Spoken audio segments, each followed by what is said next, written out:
He's in Chicago still, I think, so probably not in the chat room tonight. Kristen's upstairs. She might stop by a little later.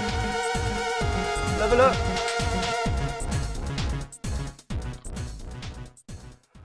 Welcome, Level Uppers, to another Level Up Direct. I am your host for tonight, Andrew Midori, and Level Up Direct is all about talking with you guys on Skype, directly with the Level Uppers, the friends, the fans, whatever you guys want to call yourselves. I consider you guys friends. I love Thursday nights because I get to talk with you guys about a lot of different topics. That's the whole point here, is that we go through, tonight, 3 main topics, but then I also do side quests, which are my picks for trailers of the week. That is the way Level Up Direct works. So once I open up those Skype lines, make sure to call in at the Level Up Show, spelled exactly how it sounds, no spaces. It's up there on the Skype banner throughout the entire night. I'll be here for the next 2 hours or so, unless things slow down to a crawl, of course.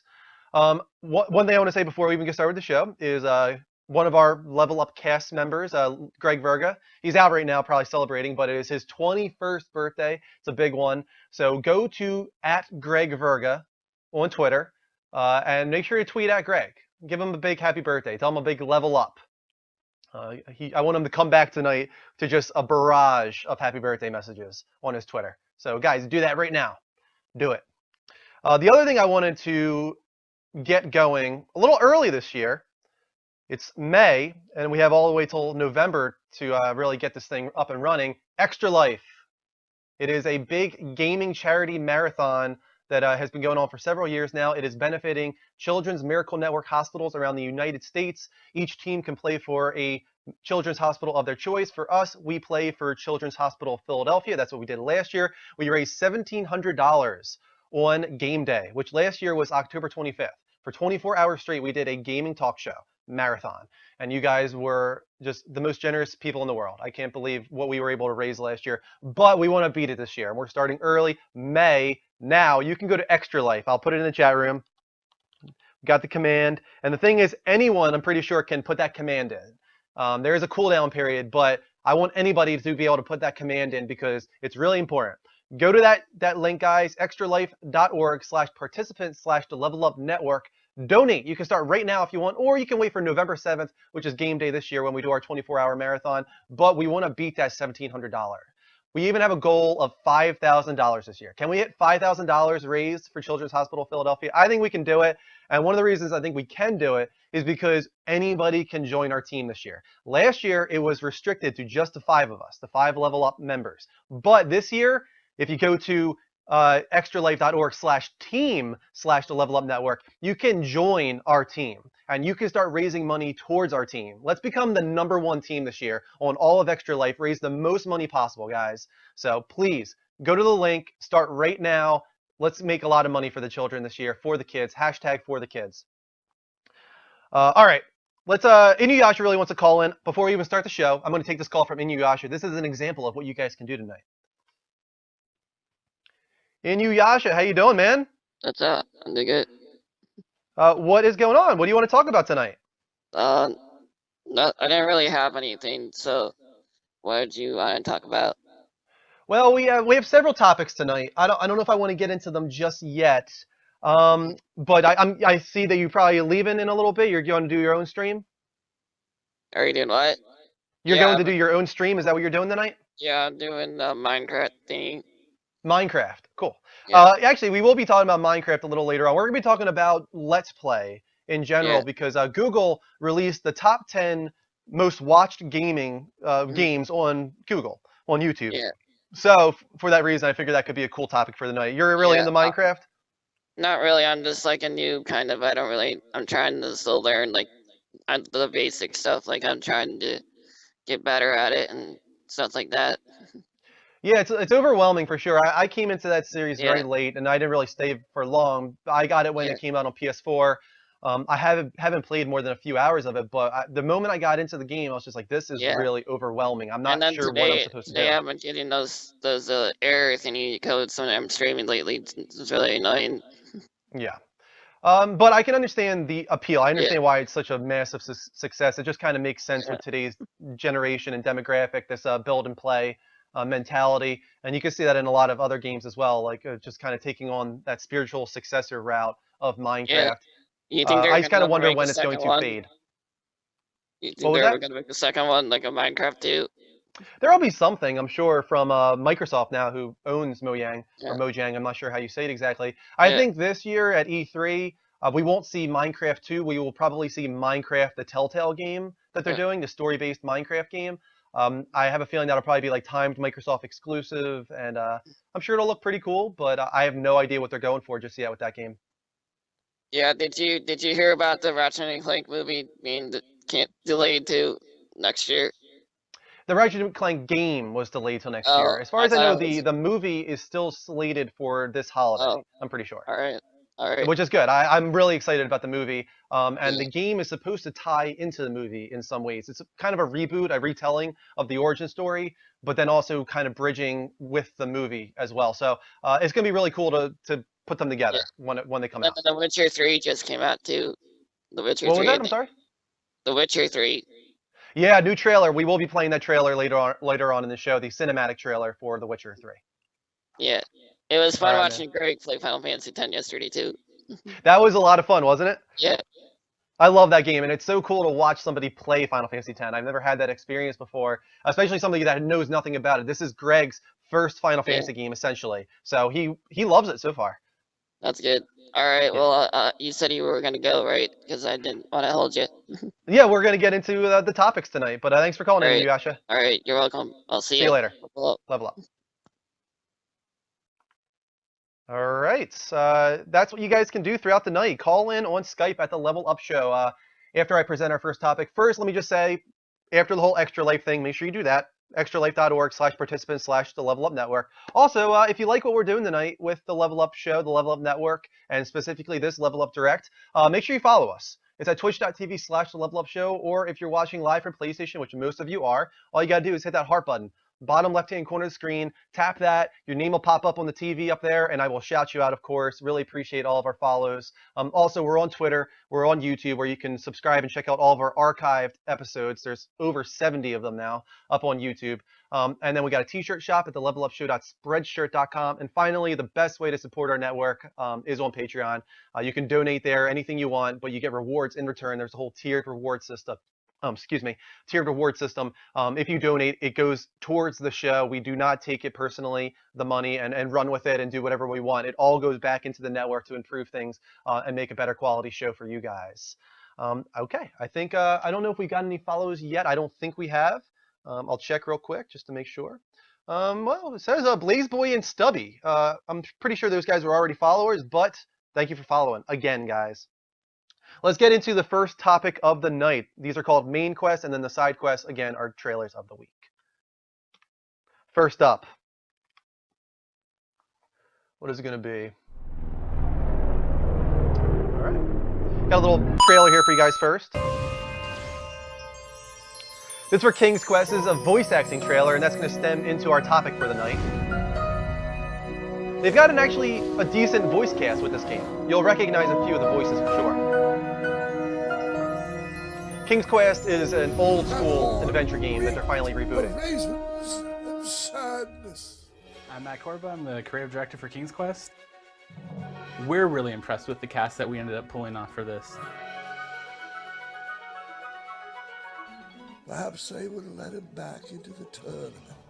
If you guys can't hear, he's kind of talking lowly, but that's Christopher Lloyd of Back to the Future fame, and he's playing the King in King's Quest. So that's pretty cool. Big actor there. I kind of felt I knew the guy, which had a lot to do with my wanting to do it. I'm Tom Kenny, and I do the voice of the Merchant of Miracles in the King's Quest game. No I do time not to recognize lounge, this my guy, Tom boy. Kenny. Lucky for you, the parade is halted. Another case of a mysterious missing bridge, I imagine. The thing about the Merchant of Miracles is, once in a while he'll help you, but he always reverts right back $10 to his says Troy con Baker. man Actually, ways as far to as I know, compulsion. he's You not can't in this stop it. game. Let's And neither is see, Nolan here's your North. Money back. 1, 2, 3. 1. And I don't think I'm a bad guy, but it's really fun to play bad guys. He grew into the character, and as he started, he got more mannerisms out, and he started gesturing more and making like faces and handshakes. Tom Kenny is the Does that voice look of like it goes with SpongeBob. my Oh wow, account? I didn't know My name that. is Zelda Williams. This is an interesting and one. I will be voicing Amaya Zelda Blackstone Williams, in the King's daughter Quest. of the late What a Robin Williams, glorious day unfortunately, for a tournament. is voicing one of the My characters in this favorite game. I didn't time know of that year. she was a voice Amaya actress. is the blacksmith in Daventry, and she's like a no-nonsense, like, what are you worrying about, Graham? You should just go and solve the task. Just go do it. Put that sack Thank you for the follow. Get out! Yeah, I can't be a fan of anyone that connected with their emotions. Hang on a sec. Graham, right? I'm reading This is a big one. part of Manny. You'd be surprised at the information people give out. when Princess they're too busy Bride, thinking the about voice their of own Rex from agenda. Toy Story. My character in this is the clever one, so I enjoy that part. Without you, no one could have made it across. Well done, Graham. So, stemming from this, we also got some Ratchet and Clank voice acting news, which is really interesting. The cast for the movie specifically. Here's who we got. Obviously, James Arnold Taylor and the same guy who voiced Clank in the game will be voicing Ratchet and Clank. But as far as the other characters, we've got Chairman Drek being voiced by Paul Giamatti. That's a big actor right there, like an Academy Award nominated actor, if not like an Oscar winning actor, maybe even for Sideways. After that, you got John Goodman playing Grimroth. You got Bella Thorne from Blended. She's playing Cora. Rosario Dawson, that was recently in Daredevil. She's playing Alaris. And Sylvester Stallone, Sly, is playing Victor. Stemming off of this, once again, I just want to know what you guys think are some of the best voice acting in games ever. And I know the right off the bat, let me just get it right out of the way, The Last of Us. Obviously, The Last of Us is definitely top tier, if not the best voice acting ever in games. But besides The Last of Us, call in right now on Skype. Let me know some other games that you thought had stellar voice acting and why. You can call in at the Level Up Show, spelled exactly how it sounds, no spaces. In the meantime, I will go to the chat room, of course. Thoughts on Fallout 4? It sounds like we're going to be getting a 20-minute gameplay demo at E3. That's the rumor, at Bethesda's first ever E3 conference. That'd be really awesome. I want to see it. I hope that it's at the very end, closing off their show. Maybe we get some Doom 4. Maybe we get the announcement, like the title of the next Elder Scrolls, and then they show off Fallout 4. Be really cool. Anything Phil Lamar is in. I'm pretty sure Phil Lamar is in Metal Gear Solid, which is on my list here. Call of Duty Advanced Warfare had some good voice acting, especially Kevin Spacey, obviously. Amazing actor. Won for American Beauty. That's an Academy Award winning actor. Final Fantasy X didn't have the best voice actors, that's for sure. That was at the beginning. That was at like 2001 when voice acting was supposed to become a big thing. And it was the first Final Fantasy to ever have voice acting. So, for the time, for it being the first one, I think it was decent. That was actually James Arnold Taylor that was the voice of Tidus. And he's also the voice of Ratchet in Ratchet and Clank. Who wants 250 XP? Delone Gunman is giving away XP. Kryptonia says Johnny Young Bosch. I'm pretty sure he's from Devil May Cry and a lot of other anime-like games. 46 people in the room. Thank you so much for joining. I am Andrew Midori of the Level Up Network, and this is Level Up Direct, a gaming talk show on every Thursday at 9:30 p.m. Eastern Time. You are welcome to call in on Skype at the Level Up Show, spelled exactly how it sounds. We are talking the best voice acting in gaming. Call in right now. Let me know what you think. Do you think The Witcher 3 is overwhelming? Yes, I do, honestly. I'm a little worried because it's got 200 hours of content. There's no way I'm doing that. Hopefully the main story is more around like 30 hours of content. I can maybe handle that. But I'm also reading in the reviews that it's just a lot of just side quests. There's no real linear storyline that you can follow if you really want to. That turns me off a little bit. I like having a really cool linear storyline in an RPG with side quests on the side. So I'm hoping that there's a lot of linear stuff that I can follow if I choose to, but it sounds like there might not be. Let's take this call from Brad. Hey, Bradley, how you doing, man? Hi. What's going on? Nothing much. Nothing much. We're talking about the best voice acting in gaming ever. What do you think? Uncharted. Uncharted, yeah. Uncharted is definitely on my list as well. I have that in the trailer reel later on. Did you think Uncharted was even better than The Last of Us, another Naughty Dog game? It was certainly up there. Last of Us was good, but I think Uncharted is slightly ahead. Okay. There's definitely a difference in the atmosphere of the two games. You got the more pulp action thing going on with Uncharted, a little bit more comical, a little more humor in there, especially from Nolan North playing Nathan Drake. The thing about The Last of Us, though, is it allowed for a little bit more range, I think. You don't get a lot of those dark moments in Uncharted. There's a few here and there. Uncharted 3, for instance, definitely has a dark moment at the end. But in The Last of Us, you had a lot of humorous moments, and then you had moments like that one scene between Ellie and Joel where she's reading the diary, and Joel says that he's not her father. That's like a really emotional scene, one of the most emotional scenes I've ever seen in a game before, and it really allowed for them to stretch their talents in that scene. Oh, no, how can we forget the beginning? Spoiler alert: that opening 20 minutes in The Last of Us is heartbreaking. You know that if you guys watched the documentary for The Last of Us, where they had to shoot that scene over and over and over again, it was so draining on the two actors. I don't even want to say who they were, but very, very tough scene for them to shoot, and it kind of shows, how gaming is getting towards that point now where we're getting these really, really tough to watch, tough to swallow moments. Is there any other ones that stick out at you, Brad? Sly Cooper. Why not? Definitely. I mean, when it comes to like a more cartoony atmosphere, I think Sly Cooper definitely stands out. I think the voice of Sly specifically, who unfortunately they're not using in the movie. Actually, they're using a different actor in the movie. That's not right. That's not right. Yeah, I don't know why they're doing that, but I love his voice actor in the game. He does a great job. But I feel like that's Sucker Punch and Naughty Dog in general, because Infamous is another one. Amazing voice acting in Infamous. Especially the newest one, Second Son, Troy Baker playing the main character, Delsin. Really great job by him. I actually didn't know his name. I didn't know it was Troy Baker. Yeah, that was Troy Baker playing Delsin. Did not know that. Also the voice of, if you didn't know, Joel in The Last of Us, and also the voice of Booker in Bioshock, which is another one I think is a great game, sticks out above the rest. All right, Brad, man. Thanks for calling in. And level up. Level up. Feel free to call in, guys. The lines are now open on Skype at the Level Up Show, spelled exactly how it sounds, no spaces. We are talking the greatest voice acting in gaming. Once again, Call of Duty has amazing voice acting, said all the fanboys. I'm not sure if that was sarcasm or what. But Kiefer Sutherland was once in Call of Duty. We had Kevin Spacey. Kiefer Sutherland is now going to be in Metal Gear Solid 5: The Phantom Pain, which I think is going to be another just amazing performance by everybody involved. Delone Gumman, you are going to Motor City Comic Con. That's pretty cool, man. Let us know how that is when you get back. Infamous Second Son, Frosty Jimmy said. I agree with that, as I was talking with Brad. Not just Delsin, but the brother was really well done. And the villain, the woman, I can't think of her name off the top of my head, but she was really, really great in her role. Wasn't like over the top villainous. There was this kind of balance to her, and I thought that was really well done. We're getting some more Twitch charts here. Thank you to Oh My God, Lee Surgic and Rar Shua. Thank you for the Twitch hearts, guys. Keep them coming. Let's take this call from Joel, or from Jose, I mean. Hey, Jose, how you doing, man? 3 words. Red Dead Redemption. Red Dead Redemption, John Marston. Yeah, who did that guy? Do you know his name? Not off the top of my head, no. I actually don't know who that was, but he did an amazing job with that performance. I mean, I'm seeing people saying, let's see, David Hayter. David Hayter had the best cheesy 80s hero voice acting, for sure. Yeah, that guy just hammed up. And he meant to. Totally. I love David Hayter, and I'm going to miss him as Big Boss / Solid Snake, but I'm going to give Kiefer Sutherland a chance. You know? Kristen just shouted down saying, you better. She loves Kiefer Sutherland. Oh, boy. Yeah, Red Dead Redemption, though, definitely one that stands out. I think I have that in the trailer reel. I'm not sure who else was in Red Dead Redemption that was like recognizable, but from another one from Rockstar is Grand Theft Auto. Do you think that one stands out above the rest? I know San Andreas does.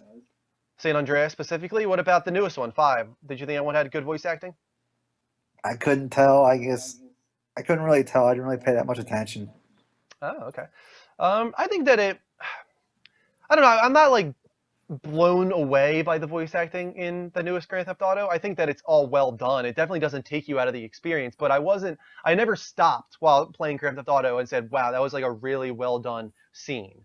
Like in The Last of Us, there were multiple times where I was like, wow, like this is the best voice acting I've ever seen. Mm-hmm. But that never really hit me in Grand Theft Auto. Didn't Troy Baker do Last of Us? Troy Baker did The Last of Us, and God, what's her name? Ashley Johnson was Ellie. I swear, did they make her look like Ellen Page on purpose, or?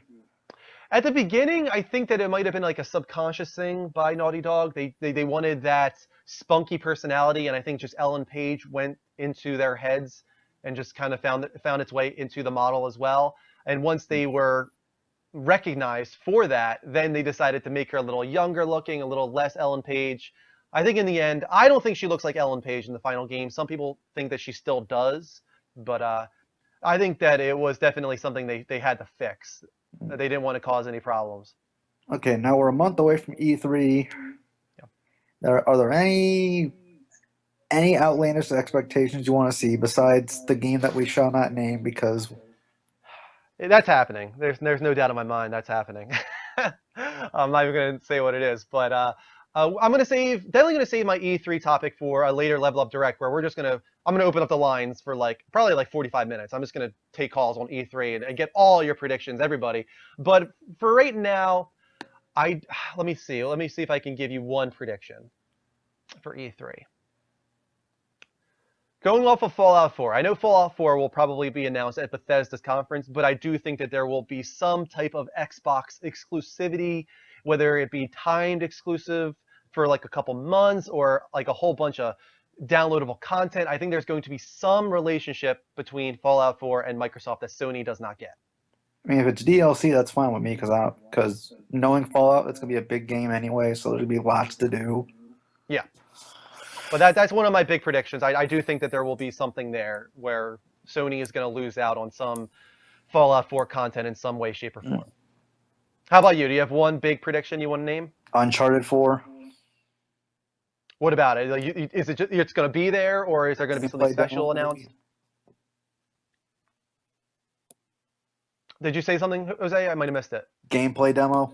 Gameplay demo. Yeah, I agree, 100%. I do think there's going to be some kind of Uncharted trailer or gameplay. They did have a big gameplay demo at PlayStation Experience, so they might not do gameplay again. They might save that for Paris Games Week or maybe even for PlayStation Experience this year, because we know Uncharted already. We know what this one is going to look like, and we kind of have an idea of the gameplay.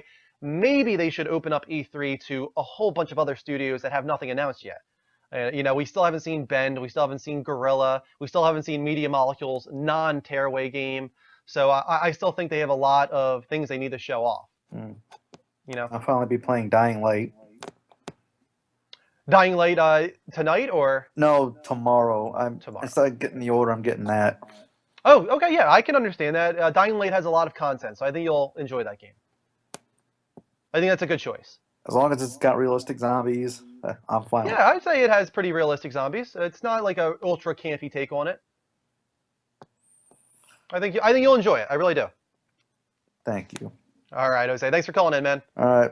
See you later. Oh, wait, Jose. Before we wrap up, besides Red Dead Redemption, name one more voice acting game that you really enjoy. Oh God. The Lego games when they started getting voice acting. Okay, there you go. Which one specifically? Any franchise? Oh, not really. Just when they started getting voice acting. Yeah, no, I agree. Lego has great voice acting. Very humorous voice acting. All right, man. Thanks for calling in. All right, man. Level up. Level up. Let's take this call from Jimmy. Jimmy. Drew. What's going on, buddy? Nothing much. We are currently talking the best voice acting in games. Do you have a choice? I saw that. And it's going to be Zelda. I'm sorry, say it one more time. Zelda. Now, there isn't a lot of voice acting in Zelda. I'm just kidding. Okay. There's ha! And he just rolls and stuff like that. You get a little bit of stuff there. Hey, here! From Navi, but that's about it from Zelda. So how about a realistic answer? What's your other one?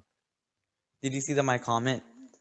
No, I didn't see your comment. Sorry. I said Zelda, it was Zelda. All that gibberish made me cry. All that gibberish made me cry. Yeah, it's a very emotional experience for sure. I know. Man.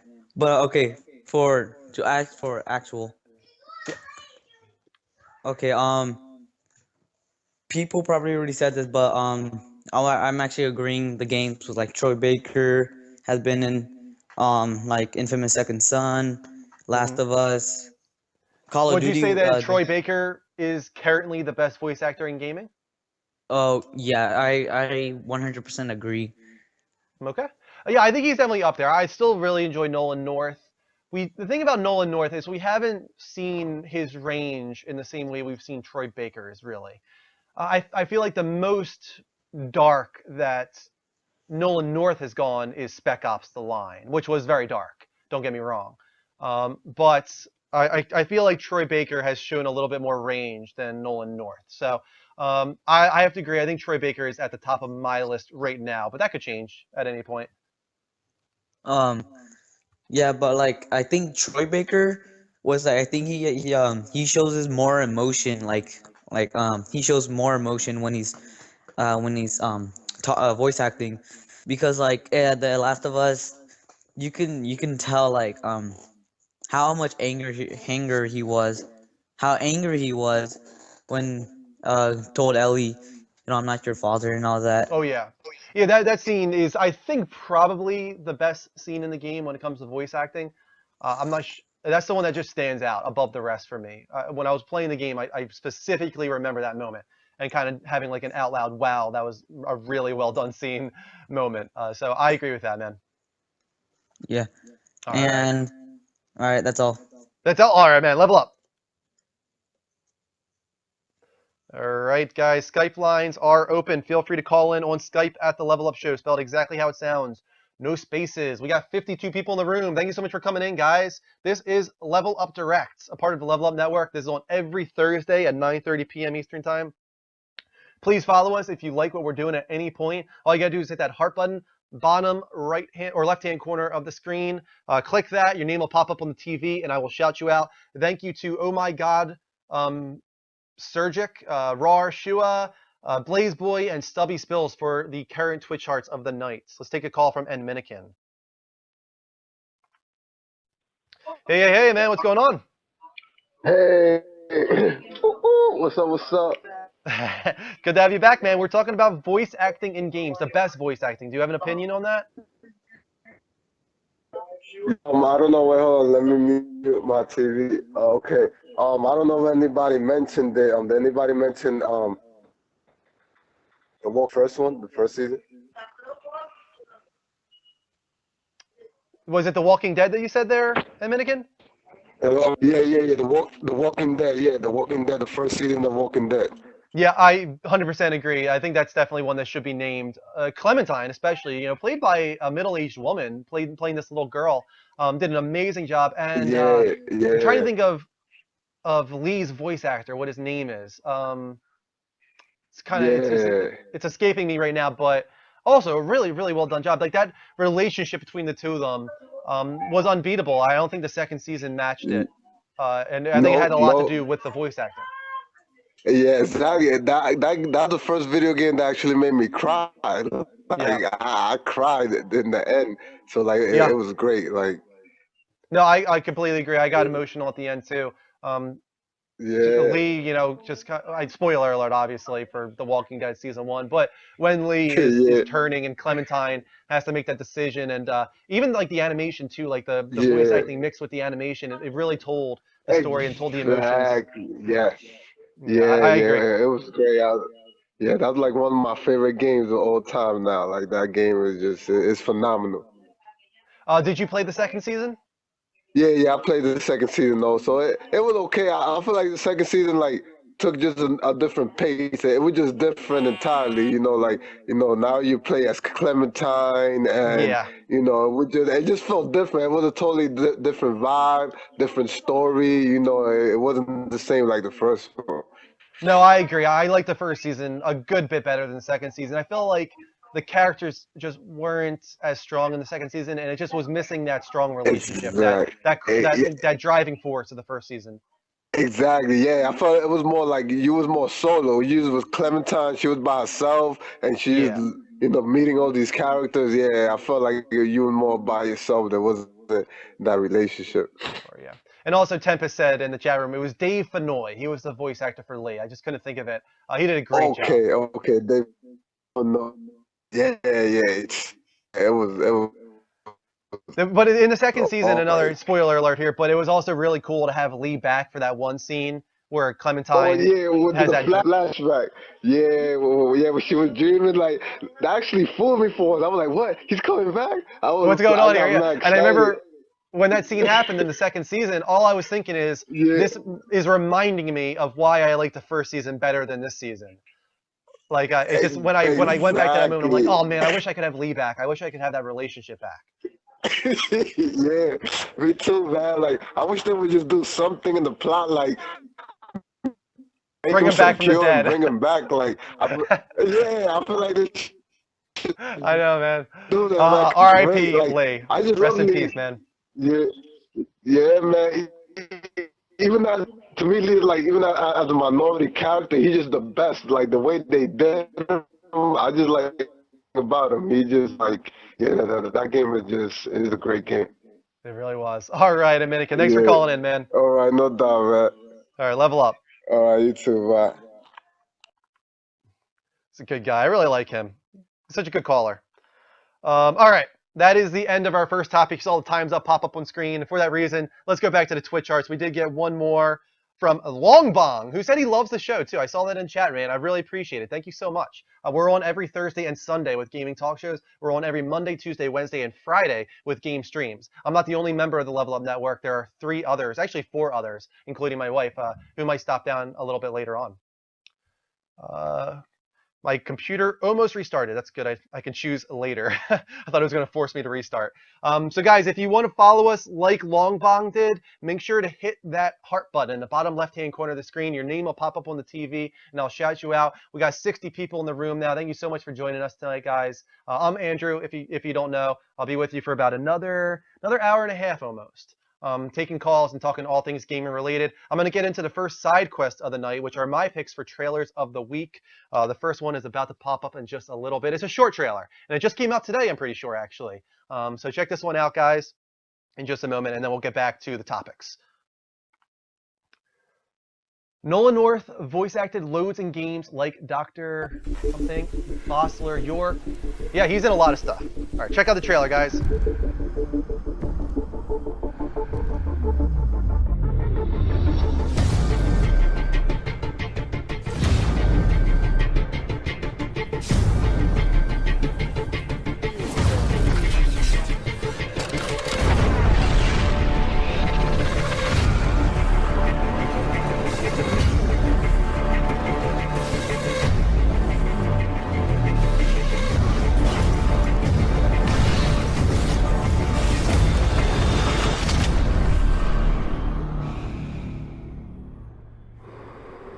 "20 operators, which will you choose?"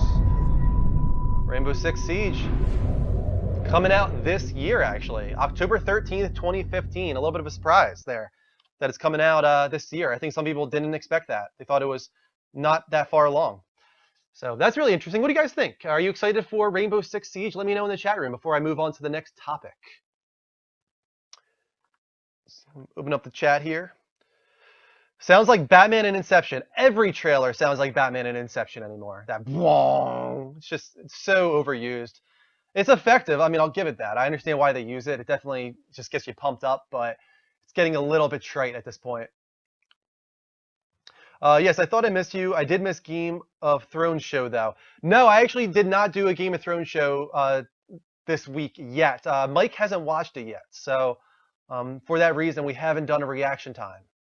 But we might have to just double up next week and do 2-episode reaction time. Bulldog Brad says it will get delayed.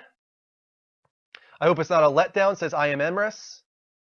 Show the new Assassin's Creed, Cooley Bang. That is the next side quest, I think. Pretty sure.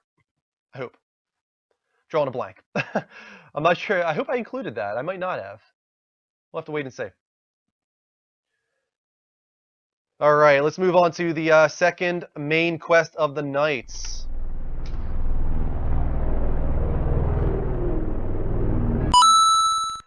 I want to talk about E3, Gamescom, Tokyo Game Show, gaming conferences in general. We got E3 around the corner. Jose called in a little earlier about E3, talking about predictions. What is your favorite gaming conference moment of all time? Call in on Skype, guys, at the Level Up Show, spelled exactly how it sounds. No spaces. Let's find out over the last 20-something years. This is the 20th anniversary of E3, actually, this year. So you got a lot of time span here to choose from. Take this call from Tom. Hey, Tom, welcome to the show. How you doing? Hey, I'm doing good. How are you doing? I'm doing very well, man. We're talking about gaming conferences and like the best moments in gaming conferences. Do you have a choice on that? Oh yeah, when Sony killed Microsoft when they announced the price for PlayStation 4. Yeah, that's going to be, I think, a That common choice in the chat room. It feels like a lot of people think of that moment. It was a special moment. It wasn't just because of the price point. It was because of the reluctance to do used game. I don't know what to call it, blocking. Microsoft, all the rumors were surrounding them for a while that they were going to block used games and you're going to have this always online thing. Sony comes out on stage, Jack Tretton, he's like, we will not do this. You can play any game. You can sell back your games. You can do whatever you want with your property. Oh, and by the way, PlayStation 4 will be $399, unlike the Xbox One, which is $499. And then just the crowd went wild. So I completely agree. That was a really, really cool moment. Yeah, that was like a Mike Tyson fight. They Yeah, it just was. kept It was like he was punching standing and above, punching and like punching. over what's his name? I guess it was Frazier in that fight. Total knockdown for sure, knockout really. I mean, they damn near bit Microsoft's ear off. And the thing is, it hasn't really changed since then. Microsoft has done a pretty good job of bouncing back from that, but it hasn't bounced back all the way, for sure. Sony has kept the momentum, and that has a lot to do with Sony as well. They've been strong for the last couple of years. They haven't made too many mistakes. Yep. But do you think that could change totally this agree. year with this conference, E3? Sony is delaying a lot of games, and we now found out a Ratchet & Clank is pushed back to next year. Uncharted's pushed back into next year. Are they going to have enough to show off at this E3 to really blow us away? I think they will have enough to show off because a lot of their first-party studios, it's not. There's nothing, and there's no news about what they're doing. Yeah, I agree. So I they mean, we could don't hit know. us with some pretty big surprises. Yeah, I was going to say we don't know Ben Studio. We don't know Guerrilla Games. Media Molecule has two teams, one working on Tearaway. We don't know what the other main team of Media Molecule is working on. I think they're probably doing something for Morpheus. Yeah, I think you're probably right. I think that they're probably doing something for Morpheus. Maybe not to the point where you're forced to use Morpheus, but I think it will be very much integral to Morpheus and will be a cool way to design worlds using virtual reality and stuff like that. Yeah. I'm excited though. I think that Sony's going to have a good conference, and I know I'm not supposed to say the name of this game, but if they come out and they say The Last Guardian is coming out this holiday, I think that was will about to say completely that, yeah. shut down any other dismay that people have had this year towards Sony. Although I do worry about that game. Oh, I agree because completely, of man. all the stories, I'm not sure if it's going to be as good as Ico and Shadow of the Colossus. It'll be tough for them to top those two games. Those two games, in my opinion, are masterpieces. To do 3 masterpieces in a row, that's going to be tough. I hope they can live up to it, but I'm not expecting anything. Yeah, me neither. All right. Thanks for calling in, man, Tom. Thanks. Take care. Huh? All right, bye. It's a new caller there. Thank you, Tom, for calling in. Really appreciate it. We got 66 people in the room. We got a few more Twitch hearts, too. Thank you to, who was it? Life Media, Tech Thrash, and Long Bomb. Keep them coming, guys. Hit that heart button live from PlayStation. Bottom left-hand corner of the screen. Your name will pop up on TV, and I'll shout you out. We're talking about the greatest gaming conference moments right now. Tom was talking about when Sony announced the $399 PS4 price and really blew Microsoft out of the water. I think that was a really strong moment. Another one for me to name right now is, I think, the same conference, actually, when Final Fantasy Versus 13 became Final Fantasy 15, and then there was Tetsuya Nomura's One More Thing moment, and then they showed the Kingdom Hearts 3 teaser trailer, and everybody was like, oh my god, like Final Fantasy and Kingdom Hearts both coming to PS4, both looking unbelievable. That was a huge moment. Call in on Skype, guys. Let me know what you think. In the meantime, I will go to the chat room. I need to take a drink, though. Let's see. They said a long wait for the next GT. I'm guessing you mean Gran Turismo. I think Gran Turismo will be next year. But we might get a short teaser, maybe, at this year's E3. Let's take this call from Tempest. Hey, Will. How you doing, man? Welcome to the show. Hi, how you doing, Drew? Doing great, man. Do you have a choice for your favorite gaming conference moment? Well, it's not my favorite, but I think it was applicable to what was going on at the time when when Microsoft announced Halo. Even though I'm not the biggest Halo fan, I kind of got the first-person shooting genre kind of rolling. That's why I'm going to leave it as that. So. No, I know that on IGN recently they were talking about their favorite E3 moments, and Ryan McCaffrey, although he's a huge kind of Xbox and Halo fan, he brought that up. Halo 2, behind closed doors, was a huge moment. And even though it was supposed to be like smoke and mirrors, that's what they said, it was a scene that never made it into the game and might not have even really been gameplay. Supposedly, for the people that got behind the closed doors, that was an unbelievable gaming moment. Yeah. Yeah, no, I'm not a big Microsoft, even though I was with Microsoft for quite a while, but I know that's what kind of got me into the console gaming, back into the console gaming after many years not being in for a while. Yeah. So, yeah. No, I can understand that for sure. Even myself, playing Halo with buddies and whatnot on the Xbox 360. I never owned the Xbox 360, but I would go over to my friend's house and we'd have these big LAN parties and stuff like that. Yeah, I totally agree. Yeah, that's what I did too myself, and then they were some of my best times. And then and yeah, I totally agree. Yep. I agree as well. All right, man. Thanks for calling in, Tempest. And no problem. And level up. Level up. Okay. Bye-bye. Take a call from Dustin. We got a Dustin calling in. Hey, Dustin. Welcome to the show. Hello. How you doing, man? I'm doing great. You doing we're okay, currently Drew? Oh, sorry. What was that? I asked if you was doing okay, Drew. Okay. We're currently discussing our favorite gaming conference moments. Do you have a choice on that? Yes, 2010. Kevin Butler's Sony's fictional executive came on stage and said, "We are for the gamers." Yeah. Basically. Long may they reign. I remember that clearly. That was a huge moment. And that was kind of a good moment because it was in a conference that wasn't very good. I remember that year Sony's conference was pretty lacking, and then around 3/4 of the way through, Kevin Butler comes out and completely riles up the crowd, and that last quarter of the conference was solid after that because they just got everybody on their feet and got everybody excited, and that's what they needed to do at that time. It's a shame. It sounds like there was a little bit of a dispute between Sony and the actor that played Kevin Butler, and now they're on bad terms. So it's kind of sad that relationship fell apart.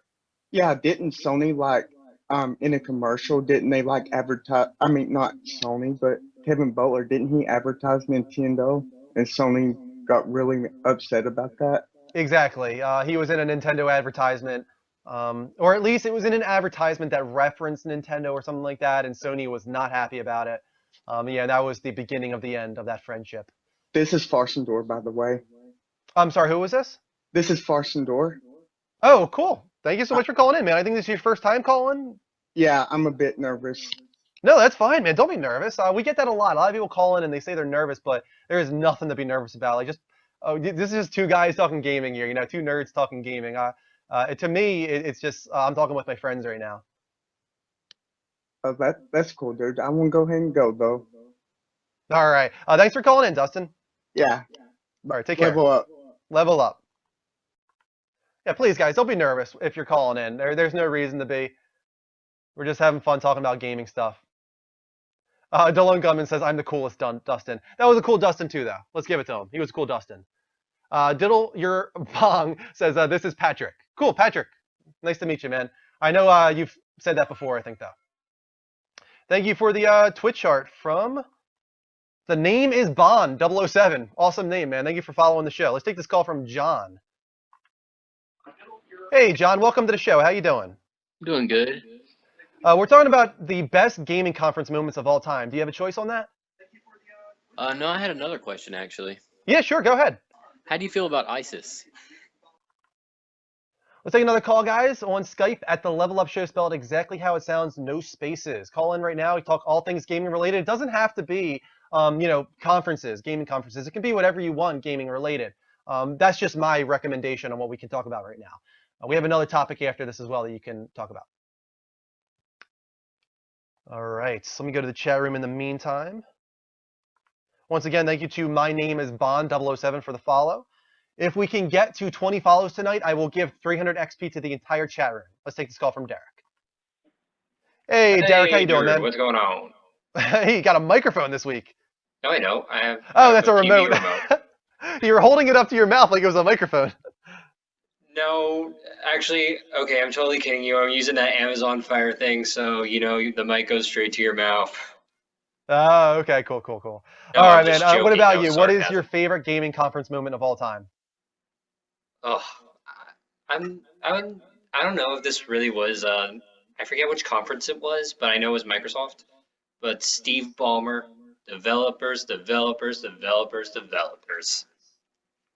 Is that? I mean, is that the most recent conference from them, where it was just? No, it was like back when the Xbox was first announced. Oh, okay. I thought you maybe were talking about last year, where they had an amazing E3 conference last year, in my opinion, where it was just game after game after game. There was no break whatsoever. I thought that was Yeah, an it really unbelievable. did feel like Phil Spencer was in a fight. You feel like he was in a fight? Yeah, like kind of with the audience. Kind of like, hey, I really need to bring the Xbox brand up. So here's a game, definitely. here's a game. Kind of like Yeah, that. I completely agree. It's like, oh, you thought we're all TV and sports and Call of Duty? Well, here you go. Game. Like, I completely agree. That was definitely a response to the backlash the gamers had towards Microsoft that year. And they did a great job, and I think they're going to do the same exact thing this year. And I don't think Sony is going to be able to do that. And that's why I'm a little nervous for Sony. I don't think they're going to be able to match game. Because the thing about last year, even though they were showing all games, a lot of those were CGI trailers, like Scalebound, Crackdown. We haven't seen one thing on those games since that conference. True. It was just all it was like, let's get back the faith of the consumer by showing all these games that are years away, and they're going to do the same thing this year. Yeah, I kind of like that a little bit. I know. I think it's cool to see the future, to see far ahead, and I think that's what's cool about PlayStation Experience. I think that's Sony's time to give us a big glimpse into the future. But I think E3 should be about games that are coming in the next year. Yeah, so for the next like eight months or so, holiday season, so to speak. Yeah, that's my opinion at least. I think that it should be in the next year, these games. Oh, do you know who has really great E3 moments, even though I really hate them a lot? No, go ahead. Ubisoft. Oh Always my at God, the yeah. end with that one more thing. Yep. And they had a couple cool ones last year. Even I think the Battlefield Hardline beta, like play it right now. Go on your PS4 and you can play it. Like stuff like that is cool. Yeah, that was awesome. I was really not expecting that. Like as soon as I heard it, I'm just like, okay, I'm hooking everything up. Let's go. Yeah. And not just that, some of the best E3 moments are the cringeworthy moments, like the Nintendo Wii music, drumming, and so many others. The flip it for massive damage, the $599 Ridge Racer. Yeah, all those moments are amazing. Oh yeah, especially with the two crashes that happened last year with not last year. What was it? It was, I know that there was one crash during Microsoft's conference, which was Assassin's Creed Unity, and then there was the Battlefield 4 where they had problems with the demo. They were just like, oh, well, what do we do? It was just like, oh, like it was really interesting to see how they handled it. Yeah, I know. That always is interesting. That's another one, PlayStation Experience. Uncharted 4 crashed, kind of. It had a big glitch where he dropped through the map, if you remember. Oh, but yeah, I remember fortunately, that. they were able to start it back up from a relatively close checkpoint and just keep it going. But I'm sure whoever was playing the game at that moment just wanted to kill themselves up on stage. Yeah, it's kind of like that kid in the spelling bee where you get something wrong. It's just like, oh. Yep, and it's in front of everybody, and there's no taking it back. You just got to move on. Yeah, and that's something I really like. It's just, if there's a hang-up, like how are you going to land on your feet? And it's going to be very interesting for Bethesda to see it. Who is very glitchy often. But another thing is, it shows that the game is real. I liked that with an Uncharted 4 demo because there were no smoke and mirrors. That was a real gameplay demo. He fell through the map. Like, it wasn't any, trailer on screen that he was acting like he was playing. And I thought that was cool that they showed us that. Yeah. I want to see more of that. I want to see on stage demos of games that are early in development and not showing us this tiny little vertical slice that they perfected. Show us the game in development. Show us what you are working on. Yeah, I kind of know what you mean by that, especially with Ubisoft, kind of in a way. I mean, with Unity and the newest one, Syndicate of Assassin's Creed, we kind of got in alpha stage demo, Yeah. which pretty much just is like, here's the vertical slice. Yeah. No, definitely. I agree, man. All right. I think we are almost done with this topic, but thanks for calling in as always, Derek. You're welcome. See you later, Drew. See you later. Level up. Level up. Getting some more Twitch charts. Keep them coming, guys. We're getting closer and closer to our goal for tonight. Thank you, Danny Orton, or Danny Gorton, sorry, 2015. D Cooley Bang, The Name is Bond 007, Dan 80 Gaming, Life Media, Tech Thrash, Long Bong, Oh My God, Surgic, Rar Shua, Blaze Boy, and Stubby Spills. Those are our 8 follows so far tonight. Keep them coming, guys. If we can get 12 more follows, I'll give out 300 XP to the entire chat room. Almost done with this topic, but we might have time for one more call. Call in on Skype at the Level Up Show, spelled exactly how it sounds, no spaces. There's one right now from another John. I have a feeling this is probably the troll again, but we'll take a chance on him. Hey, John, welcome to the show, man. Hello. Hey, we're talking about the greatest gaming conference moments. Do you have a choice on that, man? Well, I have a lot of favorite game conference moments, but I'd like to talk about ISIS. Yeah, thought so. It was John again. Let's take a call from Brad. Hey, Brad, how you doing, man? Hello, hello, hello. Hey, so favorite gaming conference moment, man? You have a choice? I have to admit, I have never seen a gaming conference. What? Oh Literally. my! Are you serious? Why? Yeah. Why have you never watched one? I just haven't. It's just I want to watch one, but then like I don't know when it's on, don't know what's going on, what they're gonna do, like all this stuff. I don't know when it's on. So I mean, like I even watched the like the like not really gaming, but like when they sort of do Comic-Con and they do like Walking Dead season 5 or something. I've just watched that, even though I've watched Okay. Walking Dead season 5. I'm like Man, I'm so behind. I would totally change your ways, man, because it is an exciting time when you're a gamer during E3. It's like Christmas for gamers. It totally is. It's a full week of nothing but amazing gaming news and reveals and megatons, and everybody's online together discussing them. You should definitely try and watch one this year. I have one question for all the viewers out there. Whoever's nervous on when Touch Drew, I was the exact same as you. When I first called in, I couldn't even speak. Yeah, I Literally remember, couldn't- man. You were a mess the first time I was you a called in. mess, but now look at me. I'm calling in every week, multiple times, and I'm fine. I'm It's because you realize there's nothing crazy about it. You're just calling a friend on Skype. And just one more thing. It's about a game, but not, if you know what I mean. It's basically about The Witcher. Yeah. I was thinking of maybe streaming The Witcher. But would Dude, I think that would be big. I think The Witcher is going to be a great game to stream, and I have a feeling it's going to be at the top of the games on live from PlayStation when it comes out. I'm just wondering, would I get banned if I show the sort of sexual contact? Because apparently there's 16 hours of sex scenes in that game. No, I don't think so. I actually don't think that that's how Twitch works. A lot of games have mature content. If it's rated mature, you can play it on there. I'm not sure about adult-only games, but if it's rated mature, you can play it on Twitch. If it has nudity, it just has nudity. That's down to the viewer watching it. If they don't want to see mature content, don't go to a mature rated game stream, you know? Because I've now set up all my stuff now. I've got commands and I've set my stream to maturity. Because I swear a bit. Because when I streamed Slender, I screamed and I swore at Slender. Yep. And yeah. No, I mean, the thing about Twitch is you can actually mark your stream as mature content. Like, if you want to make it so that people have to click a button in order to watch your stream to get through that mature content barrier, you can do that.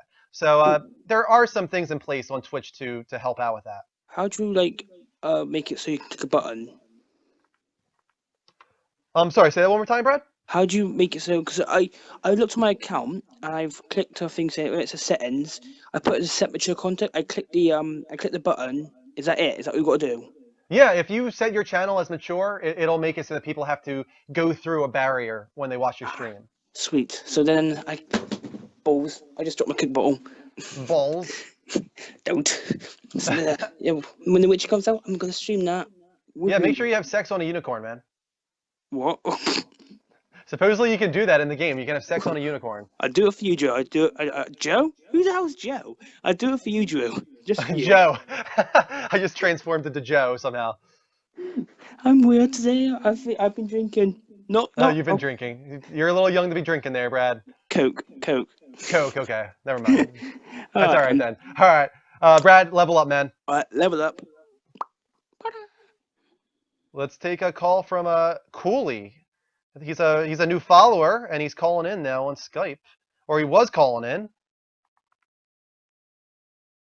Let's try and call him back. See if we can get a hold of Dustin.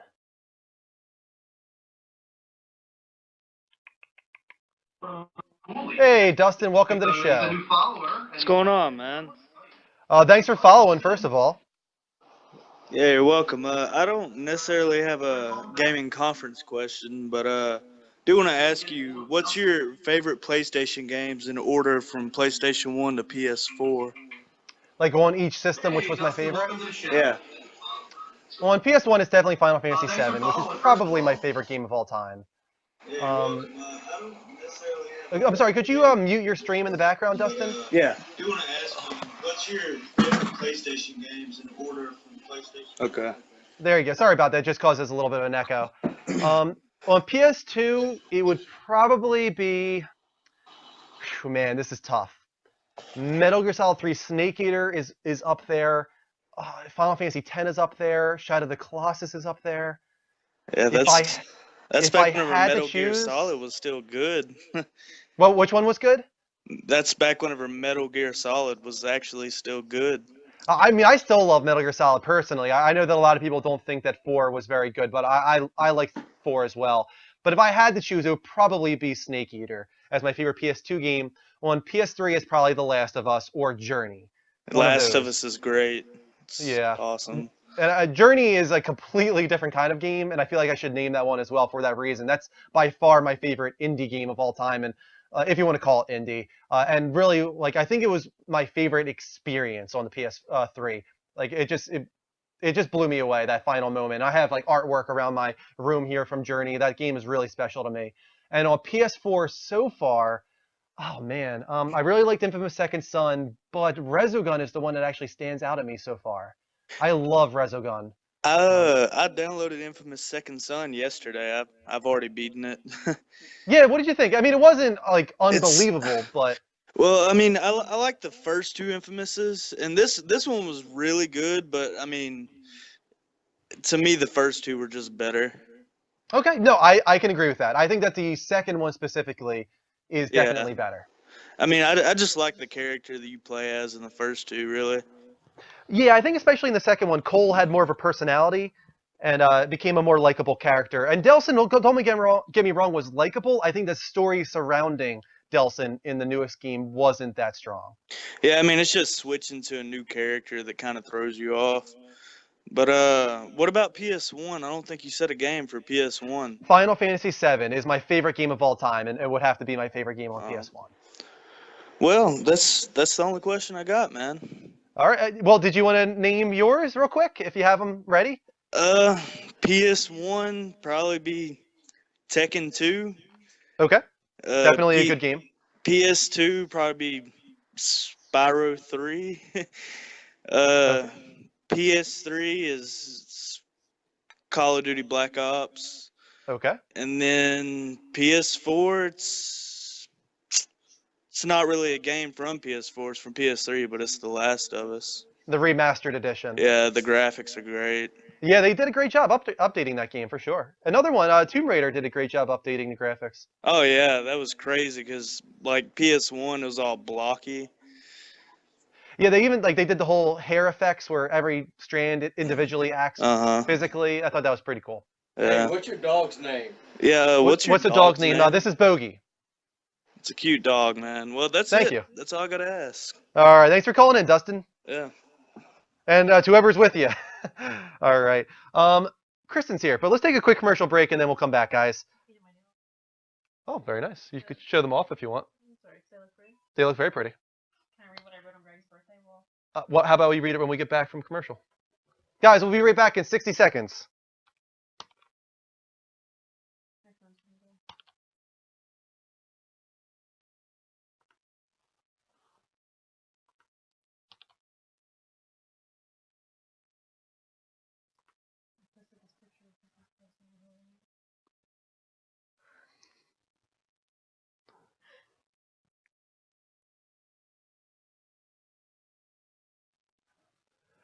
give you your mic real quick. Oh, okay.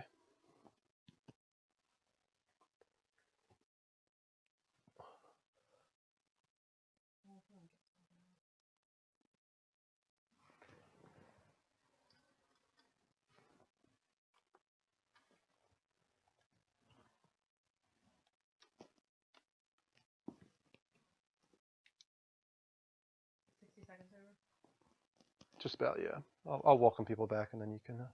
Let me put your mic up.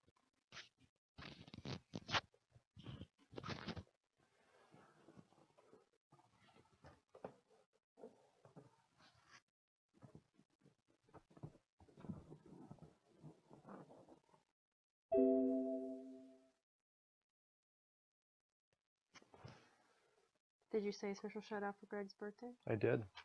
Told them all to go to his Twitter. Welcome back, Level Uppers, to Level Up Direct. This is a gaming dedicated talk show on every Thursday at 9:30 p.m. Eastern Time. I'm one of your co-hosts, Andrew Midori. I now have my wife, Kristen, down here for a little bit. She won't stay too long, but I think she really especially wants to shout out a certain person. I want to say happy 21st birthday to our bestest friend in the whole world, Greg Verga, Bogey's adopted father. Yep. Yeah, it's his 21st birthday today. I said it at the beginning of the show, but I'll say it again. Go to his Twitter, guys, at Greg Verga, and tweet at him with a happy birthday, a level up. I want to bombard his Twitter with messages tonight for him to come back to. So go there right now, at Greg Verga. And I want to read what I wrote to him for his birthday. Yeah, sure, go ahead. Some of it you might not get, but some of it, you just will. But oh well. I just wanted him to hear this if he watches it. Happy birthday to my favorite son. I never thought one drunk phone call would lead to you having a room in my house and being my best friend. Today I celebrate you, and I am thankful for you. For your one-of-a-kind Gregoriness, for your positive, uplifting spirit, for your love of life, for your love of photos, and for your selfless generosity. I can keep going. For your love of random strangers, for your undying love for my dog, for your singing outbursts, for laughing at everything, for wearing blonde wigs, for not giving a crap what people think, for being a GB with me, and for being the worst person in the entire world. For all these reasons and more, I love you and look forward to 100 more birthdays with you. Yes, you are living to the age of 121. Happy birthday, Greg. You better be drunk right now. That's a really nice message. And then I posted a picture of him making a silly face in a blonde wig. That was a really, really nice message. I almost cried when I read it. He's going to cry reading that. I almost cried reading it. He's going to be so drunk and crying reading that, for sure. 100%. Isn't he... Just take a minute. Like, have you ever met someone who is just so full of life? No, I haven't. If you guys don't know, Greg is our other cast member on the Level Up Network. He's not here every week because he lives in New York, but he might come down to Jersey for college, so you might be seeing him a lot more, but he's just the most energetic, fun, happy person you'll ever meet, and he's going to bring a lot of life to the show when he comes here. It's like... Oh, Kristen, that was weird. Oh. Can I just say one more thing? Yeah, sure, go ahead. Oh, everyone's saying, oh, that was so Kristen. So I made a comment about him being the worst person in the entire world, and I won't go into too much detail, but didn't I tell you why he's the worst? One morning when I didn't want to go to my grandmother's sister's funeral, I went into the room when Greg was here, and I was like, Greg, I'm just going to make something up. I'm just going to say, like, I'm sick, or I overslept or something. And he's like, no. And then we just went on to have this conversation for like 25 minutes about how he is worse than me, how he is the worst person in the entire world. And I can't say why, but he lied to get out of this specific thing and said someone died, and no one died, to get out of like a charity event. And then he went home and got McDonald's and like slept and played games the rest of the day. So that's why he's the worst person in the entire world. The worst, best person in the entire world. So happy birthday, Greg. We love you. And I hope you're watching this somewhere. Hopefully he watches the archive. And I hope everybody, please go to... I'll put it in the chat room just in case you don't know how to spell Greg Verga. It's with an I. It's not an E. But go to twitter.com/Greg Verga. It's at Greg Verga. Spelled exactly how I put it in the chat room there. Tweet at him, please, guys, with a happy birthday and a level up, please. He is going to bawl his eyes out. Yeah. And I also want to say that last week when we were out with Greg when he was here for Andrew's birthday, he made friends with the waitress named Tina, who was completely miserable, and he completely changed around her night. Didn't he? He made her so much happier. He made Tina so much happier. He's like, Tina! Tina, shout out Tina. Tina, my girl! Like, he's just the best. We got a comment here. How do we feel about The Walking Dead? TV show-wise, we can say that I think you like The Walking Dead, right? Yeah, I like The Walking Dead. I think this past season was the best season of The Walking Dead. Yeah, it was good. It was real good. It was. But as far as the games go, I like the first season a lot. I think the second season is good. I like the first season a lot more than the second season. Clementine. Clem. My funny Clementine. And I'm going to call back Cody. He just ended his call. Let's just talk about life, not games. Well, talk to Cody then. I don't know him. Hey, Cody. Sorry I missed your call, man. Oh, that's all right. What is going on? Not much. So, do you have anything you wanted to talk about tonight, or do you want me to present the next topic? Oh, we're changing topics? We are going to change topics unless you want to talk about gaming conferences. We're still on that one. Well, what's the new topic? Maybe the new topic is going to be the most watched games in YouTube history. Google has released this data. Did you see it? I have not. I'm going to read them off right now, guys. Let's move into the next topic here. Let me put it up on the screen as well. So here are the top 10 most watched games on YouTube. I have a feeling you guys are going to be able to easily guess what is the number one. What do you think it would be, Cody? Top watched game on YouTube. Oh, sorry, I got my side quest here. I forgot about this. I'll play that after. Yes, the most watched game on YouTube. What do you think it would be? I don't know. Minecraft. Minecraft. You're right. It's Minecraft. That is the most watched game on YouTube. That didn't surprise me whatsoever, but the others might. Here's from 10 down. So number 10 is Dota 2. Then you got Puzzles and Dragon, Five Nights at Freddy's, The Sims, Gary's Mod, FIFA, Call of Duty, League of Legends. Number 2 is Grand Theft Auto, and number 1 is Minecraft. Now, I'm just kind of curious. Are you into the whole Let's Play scene at all, Cody? A little bit. I mean, I watch Twitch. I don't watch the Let's Plays on YouTube. I watch them live, though. When did you start getting into Twitch watching? When the PS4 had it kind of built in, I started watching because I didn't have TV. I would just watch Netflix, and then I would also watch the live from PlayStation. Yeah, I feel like that was me too, and I feel like that's a lot of people. It being integrated so seamlessly with PS4 and Xbox One is pushing a lot of people into this space. I know before, I never was really interested in Twitch. I'm still not that interested in watching people play. I still have kind of that mindset as like, why would you want to watch somebody play a game when you can play it yourself? I'm starting to come around on it a little bit. I understand that it's more about the personality of the person that you're watching more so than the actual game. It's about seeing their reactions, listening to them talking with them, potentially like people do with our show. And for that reason, I can kind of understand why it's become such a big deal. Is it something you would ever see yourself doing? Would you ever stream a game? Yeah, I actually stream almost every day. Oh, do you? Okay, cool. What do you stream often? Lately, it's been Minecraft. It's been Minecraft. There you go. I mean, are you big into Minecraft, or are you trying to take advantage of the excitement people have for that? I'm trying to get big into it. I mean, I am big into it. I'm trying to learn it, though, because I don't know it as well as a lot of the other people do. So I just, I guess people watch me learn it. Yeah. I should probably watch you then, because that game is so overwhelming for me. What's that? It's so overwhelming for me. I should probably watch you play it, because I have no idea what I'm doing. Yeah, well, you're welcome to join. What is your Twitch channel, man? Why don't you give a little plug real quick? It's the_fork 2002. The_4 2002? Fork. The_fork 2002, guys. Go to his Twitch, follow him, check out his Minecraft streams. Give him some love. Yeah, I think Minecraft's definitely the most popular. I mean, I've tried streaming stuff since the PS4 came out, off and on, but I definitely got the biggest explosion from doing Minecraft. Yeah, maybe I should try it out again, just to see if I can get some people watching me, because it's such a big deal. It's the most watched game on YouTube, clearly. So maybe I should try again. You can join my follower world. What was that? You can come join my follower world. Build a house next to mine. Oh, maybe I will. Maybe I'll try that out. All right, man. Thanks for calling in, Cody. Yeah. Thanks. Bye. Bye. Plug it up. Is that supposed to be like cut it out? No. Okay. I thought that's what you were going for there. No, I wasn't, but that works. Plug Cut it it up. up. No, plug it up. All right, I didn't realize we were doing a side quest. Side quest number 2, guys. Second trailer of the week. Check it out. Do butt plugs? Are they for exactly? People can still hear you, even though you're whispering. Not really. Yes, they can. Let's She's see. talking about butt plugs. Stop it. There could be a child in this room. Check out the trailer, guys.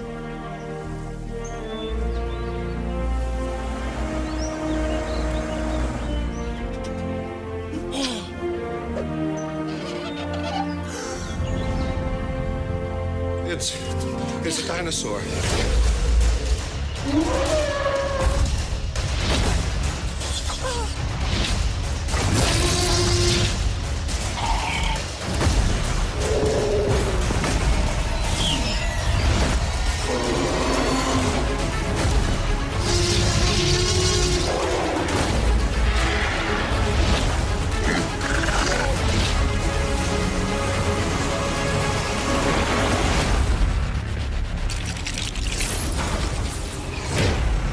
Thing out there, that is no dinosaur.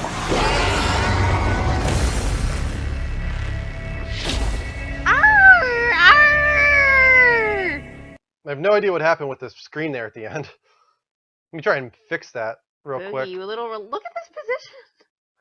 Talk to the fans so while funny. I fix whatever just happened. Come here. Oh, I'll talk to the fans. Legos are crap. That's what someone said. No, Legos were fun. Actually, I used to like Lincoln Logs. Oh yeah? Yeah. Oh yeah? Yeah. Oh yeah? And I want to know why they're named after Lincoln. Was it because he lived in a log cabin? Is that why? Because I'm sure other people have lived in log cabins. Why are they called Lincoln Logs? I thought it was kind of like they link together. Lincoln log. No, they're like, aren't they named after President Lincoln? Like a Lincoln log? Lincoln? Maybe? Oh, someone help. Alright, I have no idea what's happening. Is it called linking or the Lincoln Logs? Puss will know. He knows everything. Alright, I think I fixed it now. That's weird. What's weird? Because the company that first produced them was Lincoln Logs. But I guess it's not named after President Lincoln. I guess he did not live in a log cabin. Probably not. I think you're a little off there. I don't know. That's what I always thought. That Lincoln lived in a log cabin and those were named after him. As we already started with Cody, our topic right now is Let's Plays. What got you into the Let's Play space? Are you into the Let's Play space? A lot of people don't understand it. They don't understand watching somebody play a game as opposed to playing it yourself. And if you do watch Let's Plays, what are your favorites to watch? As I was saying, the top 10 are Dota 2, Puzzles and Dragons, Five Nights at Freddy's, The Sims, Gary's Mod, FIFA, Call of Duty, League of Legends, Grand Theft Auto, and number 1 is Minecraft. We've got 90 people in the room. Thank you so much for joining us. Call in on Skype at the Level Up Show, spelled exactly how it sounds, no spaces, and follow us by hitting the heart button live from PlayStation, bottom left-hand corner of the screen, like these people did: Hitman J2, Master Toke, Hockey Swag, Haywire, Slobby Bobby, Danny Gorton, D Cooley Bang, Name is Bond, Dan1280 Gaming, Life Media, and Tech Thrash. We're getting close to the 20 follow goal. We just need 7 more follows, guys. Let's get there so I can give out 300 XP to the chat room and take this call from Tom. Apparently Lincoln lived in like a cave or a shack. Interesting. Tom, welcome back to the show. Hey, thanks. I wanted to talk about the voice acting, if you don't mind. I'm sorry, the force, what? The voice acting. Oh, the voice acting. Sorry, I couldn't understand that for a second there. The voice acting, yeah. What is your favorite voice acting of all time, man? Well, I couldn't think of one when you asked the question, but I've come up with a pretty good game that nobody would answer. Okay. My favorite game for voice acting is Final Fantasy VII, but I'll explain to you why. Okay. there were no voice actors in that game. But what I would do was play out the voices in my head. And that was all those games back then. And I agree to an extent that there was something charming about that. And I miss the old school Final Fantasy games that didn't have voice acting because of that reason, that you would recreate all the characters in your head and they had these voices that you associated with them. And then the problem was that when Advent Children came out and we had the voices actually come out for these characters, it's like, that's not what I imagined them to sound like. Oh, well, I watched Advent Children in Japanese, so I didn't really mind. Well, yeah, that makes sense then. I mean, I don't actually mind too much. I think the voice acting for the most part with Advent Children was strong. I think the choice for Sephiroth wasn't at all what I was expecting. He's much more deep in Advent Children than what I heard in my head when I was playing the game. I kind of heard a little bit more of a maniacal Joker-like voice for Sephiroth, I guess. How about you? How did you imagine Sephiroth sounding? Sephiroth. I don't really remember what I imagined for him, but I have some other characters that I can name. Yeah, sure, go ahead. Like Barrett, he has this line, and that would sound something like, "You can't give up now. There ain't no getting off of this train we on." Yep, exactly. I remember that. That was at the very beginning, wasn't it? Yeah, that's. I think that's the mission where Cloud is first recruited. Yeah, and that's the thing is, what was really special about 7 in particular is a lot of different characters had this dialect to them, like Sid and Barrett, and I thought that was really cool. Another one that did a great job with that was Chrono Cross. Like every single character in Chrono Cross has like a dialect and a certain way of speaking in text. Yeah, in Final Fantasy IX they did as well. You had like the goblins had like the Irish accent. Yeah, I missed that. I'm with you there, man. I wouldn't say it's the best voice acting simply for the fact that it doesn't have voice acting, but I understand what you're going for. Yeah. Well, it was more of like a joke, but I guess it wasn't that funny. No, I almost didn't take it as a joke. I understood what you were saying, and I take it literally in that like you would create these voices in your head, and therefore it had the best voice acting of all time because you were creating it. Yeah, that is true. That is true. I didn't even realize that when I thought of this kind of joke. When you thought of the joke. Yeah. That's the joke. All right, Tom. Thanks for calling in again, man. All right. Thanks, man. Take care. Level up. Level up. Look at that. Tom already adapting to our ways. He knows to say level up. I have a story. Yeah, sure, go ahead. So when I was younger, we used to drive on the highway, and there was this big pollution plant. Like a plant that, like, you know what I mean? Yeah, I know what you mean. Yeah, with all like the, well, I guess like smoke or steam coming out. Yep. Yeah. And my mom always used to say, "Oh, honey, that's where the clouds are made." And you believed it. And I thought for a long time that that's how the clouds were made. I used to be like, "Oh my God." I know what you're talking about when you pass by it. That big plant. Yeah, I know what Like, you're talking about. I'd be like, "Oh my God, look at all the clouds it's making. That's terrible because it's pollution." Dallas, blah blah blah, whatever your name is this show super dumb? You are super dumb. No, he's just asking, is this show super That's dumb? the second time. So the answer to your question is no. This show is not super dumb. No, it's not super dumb. No, this show is super cool, actually. Maybe you're super dumb. Aaron, call back in, man. I missed your call. That's not what you want on the show. You don't want me to call people out and call them dumb. No, you can call them dumb. Go ahead. Have fun with it. You a dummy. Let's take a call from Preacher Boom. This guy may be a troll, so you can get at this guy. Andrew, can you block him? Somebody else will block him. Preacher Boom, welcome to the show, man.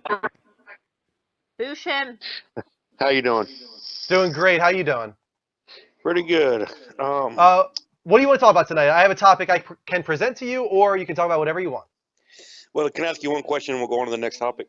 Yeah, sure. Go ahead. Okay, the Need for Speed that's supposed to be released at E3. Do you know what it's going to be? No, I actually didn't realize they were going to be announcing another Need for Speed. Is that confirmed? Yeah, yes. Oh, okay, that's interesting. I was hoping it would be like maybe like a Need for Speed Underground 3, but more open world. Yeah, I mean, if I were to expect anything, they're going to go in the open world direction because that's where everything is going, it seems. And it's a little frustrating for me personally because I actually like more linear games. But, you know, Forza Horizon was much more popular than Drive Club, and even more popular, I would say, than Forza Motorsport 5. So I feel like most developers are recognizing that open world racing is where it's at right now. So if Need for Speed is announced at E3, I would say expect it to be open world. Yeah, I like the whole Fast and Furious one they did. Fast and Furious for Forza, you mean? Yes. Yeah, I never even looked at that, really. Was it pretty cool, what they did? Yeah, they put Dom's car. They put everybody's car in there. That's awesome. Yeah, I'm guessing you're a big racing fan? Yeah, I've been playing Project Cars. It's a little different. I just don't like. I don't like the lack of customization, or much tuning or any of that. Are you still waiting on Drive Club? Is that something you're going to try out when it eventually comes? It's just another game that's going to be lacking in cars. It's going to be like 50 cars. It's kind of So boring. you're all about the quantity. You want a lot of cars. Well, I'd rather, like, with Project Cars, I think it would have been a great game if it had customization and like twice as many cars and half as many tracks. Okay. Now, how are you about like Gran Turismo then? Because that's Gran Turismo. It's so many cars, so many tracks. This newest one might have over 1,000. Is that Right. something that you're into? You like that many cars? Well, with Gran Turismo, the lack of customization, visual customization, is what's killing me with that. See, I think they're going to change that with this one. I think they're going to listen to the fans. They're going to realize that Forza is dominating because of all the customization. And I think Gran Turismo is going to lower the quantity of cars and raise the quality and allow more customization. That's what I'm hoping for. I think that's what they're going to do. I really do think that. So, I'll keep my fingers crossed for you, man. Yes, sir. But if you wanted to comment on the discussion right now, we're talking about Let's Plays. Are you into watching people play games? Yes, I tend to watch a lot of like more challenging games, like Bloodborne or Dark Souls 2. Cool. Now, are you into watching where they actually make it more challenging for themselves, where they try and play it with like a Guitar Hero controller and stuff like that? I've never actually got to see that. I mean, the most challenging things I've actually seen is like playing like a level starting build and not leveling up. Oh, okay. That would be cool. I would do that for like a Final Fantasy if I had the chance. I'd be down for that. Unfortunately. All right. Thanks for calling in, Preacher. All right. Thank you. See you later. This woman was pregnant with 11 babies. Oh my God. Look at the picture. That's just, I know, it's disgusting. Oh my God. Take a call from Aaron. Hey, Aaron, how you doing? Oh, I'm good. How are you doing? Hey, what do you want to talk about tonight, Aaron? Do you know the game Destiny? Yeah, of course. Is it your favorite game? Because like I've been playing it for like the longest time, and I can't stop playing it. It's just so fun to me. What do you think? Honestly, no. It didn't grab me like I was hoping it would. I played it for about 6 hours, which I know is not enough. I got distracted by other games, but it didn't have the lore and the mythology and the world building that I wanted it to have. It was just this online game when I wanted it to be this experience that you go together with your buddies and you travel from planet to planet in a seamless open world type way, and it wasn't that, and it didn't live up to my expectations. But I do understand, like, so many people are addicted, like literally addicted to Destiny, and it's not going away, and they're doing a great job of filling the world with more DLC content and keeping people in there. So I do understand. I could respect that. I understand how some people can have their opinions about games. Yeah, I just hope that with the second Destiny, I think it'll probably be like 2 years from now. I hope that there's more of a universe to travel through, as opposed to choosing planets from a menu. I want to be able to travel the universe seamlessly on my ship with my buddies, chatting with them as we go all around the world, around these different worlds. Yeah, I think would that'd be really cool. much more enjoy that if like they did that with the games. I think they could have done much more with what they had. And I think that it fell apart for them. The writer left the team. They were having issues with the composer. It sounds like a lot of stuff fell apart towards the end of development, and they just weren't able to reach their own expectations. I think they honestly believed they could do what they said. It didn't work out. yeah, yeah, I understand that. Yeah, Activision had, this is when you're releasing the game, and it's not changing. Like, this is when it's coming out. Sorry if you don't finish it. It's coming out at this time. And so they couldn't really fight that. You all right there, Aaron? Yeah, sorry. That was amazing. That was like a Joker laugh. You guys, I love your dog. It's so cute. Well, I'm glad you like him, Aaron. Thanks for calling in, man. Thank you. Oh my God, that was kind of creepy, actually. He sounded like the dentist from Little Shop of Horrors when he gets Oh my like God. high on the gas. Wow, that was really creepy. Anybody else really creeped out by that? We got 118 people in the room, Kristen. We got 100 people in the room, over 100 people. Thank you so much for coming in, guys. Make sure to follow the show. This is Level Up Direct, a part of the Level Up Network. On every Thursday at 9:30 p.m. Eastern Time. We're on for 2 hours straight, taking calls on Skype. What's up? Oh, I just got a bad pain in my back. Okay. If you guys like what we're doing, follow the show right now on Twitch at twitch.tv/levelupshow. Or if you're watching live from PlayStation, hit the button right there. I'm pointing at it. The heart button. If you click that, you'll follow us. Your name will pop up on the TV. We will shout you out like these people. Thank you to Blue Jays 2009-1, Haunted 357, Sham for Trade, O Vault O, David Bulu 15, Donnie E, Hitman J, Master Toke, Hockey Swag, Haywire, Slobby Bobby, which I think might be my favorite name so far. Slobby Bobby. Slobby Bobby. We got another Sloppy Joe. Danny Gorton. Oh my God, man. D Cooley Bang, and the name is Bond 007. Another really good one, actually. I like that name. Do you know what song I really like? What do you like? It's the Jason Derulo song. Just to get up next to you. Do you know any other part of the song? No. Yeah, totally. Do you know the song? I have no idea what you're Just to talking get about. up next to you. I kind of recognize that part. Ooh, ooh. Just to get up next to you. Thank you, Zoppel, for the Twitch heart that just happened.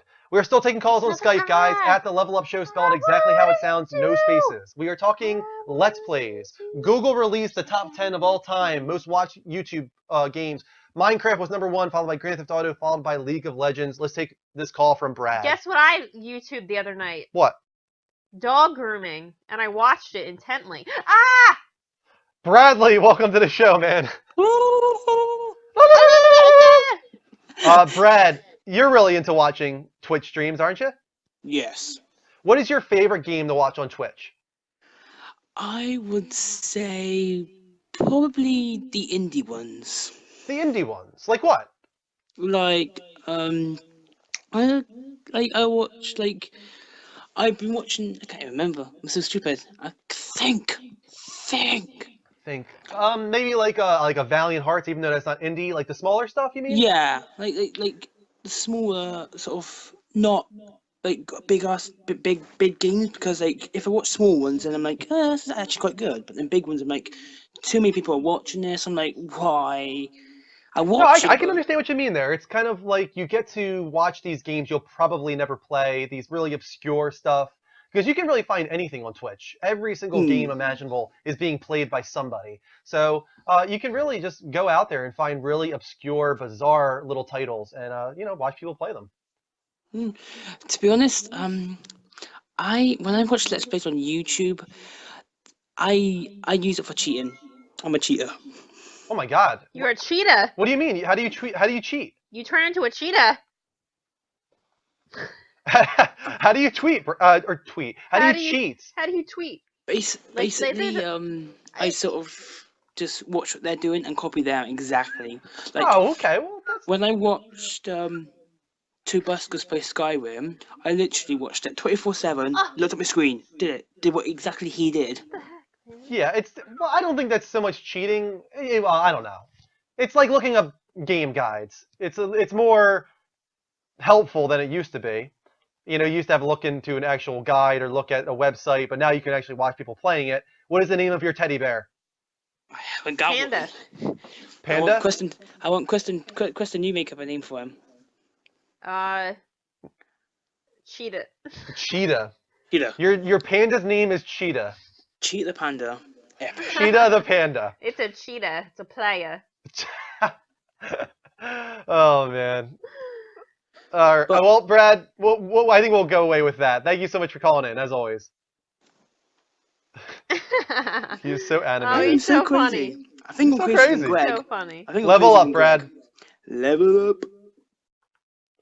So Matt wants to know how you hurt your back. How I hurt my back. How did you hurt your back? Well, I believe it all stems from like 8 years ago when I was shoveling my ex-boyfriend's parents' driveway and there was so much heavy snow and I felt something pull in like my back/butt, and I'm not even kidding. It's been maybe 8 years and I still get terrible butt muscle spasms. Yeah. I call it my butt mus. It's so bad sometimes that I can't even walk one step. I wish we could recreate that one night. Yeah, there was one time where Kristen was coming home from work. She used to work evening shift. Used to. She barely got into the house, and then she stood in the kitchen, not in the kitchen, in the foyer. And I had made food, and I was like, "Can you come sit down and eat?" And she's like, "No, I can't move." So I brought the food to her on a plate, and she stood in the foyer and ate it. And then I was hoping after she had finished eating the food that she'd be able to walk at that point. She still couldn't walk. So we came up with the wise decision to slowly have her lay down on the floor on her stomach. And then I grabbed her by the arms and dragged her through the house like a dead body. It worked. That is the only thing I could do, was somehow get onto my stomach and be dragged across the floor. No, it's not a slip disc. It's just like sciatica or Piriformis syndrome, maybe. piriformis syndrome. Got Derek on the line. Hey, Derek, how you doing, Hurts man? real bad. We are currently talking about Kristen's bad back. Wait a second. Derek, have You should been get using new some icy shampoo? hot patch for that. No, that doesn't help. Hey, Derek, Yeah. have you been using new volumizing shampoo? No, why? Your hair just looks very full. Did you wash it till today? Yeah, I usually take a shower twice, so I clean my hair twice. What shampoo do you use? I usually rotate around, but right now I'm using some kind of Dove shampoo. Well, it works. Awesome. You could awesome, just have awesome. a girl run her fingers through your hair. That's how nice it looks. Does feel good. Or you can rub your own fingers through your hair. That's fine too. Well, it's only me right now. I mean, cousin's done school, so she's back in New Jersey, so I have the whole house to myself. Nice. Shampoo is better. No, conditioner is better. Conditioner make the hair silky and smooth. Well, I should get a conditioner then. Nice, okay. Well, on the topic at hand, Derek, is PS4 what got you into the Twitch space? No, it was actually a long time ago. I think it was like I was 14 and I watched Justin TV. Originally, I saw this YouTube video of Condemned 2 where this guy was running away from a bear and he was really scared. So I'm like, oh, what's this? Wow, Justin you were there TV? for that, huh? That's like an infamous video now. Yeah, that I know. I go way back, and then I'm Yeah, like, that's oh, like a what's big this? deal now. That's like that has millions and millions of views on YouTube. That's one of those moments that everybody remembers.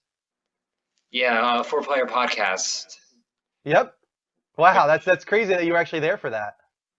Yeah, it was. It was amazing, and I'm like, oh my god, and now it's just blown up into this, and which is amazing. And yes, Jimmy, I do have hippie-like hair.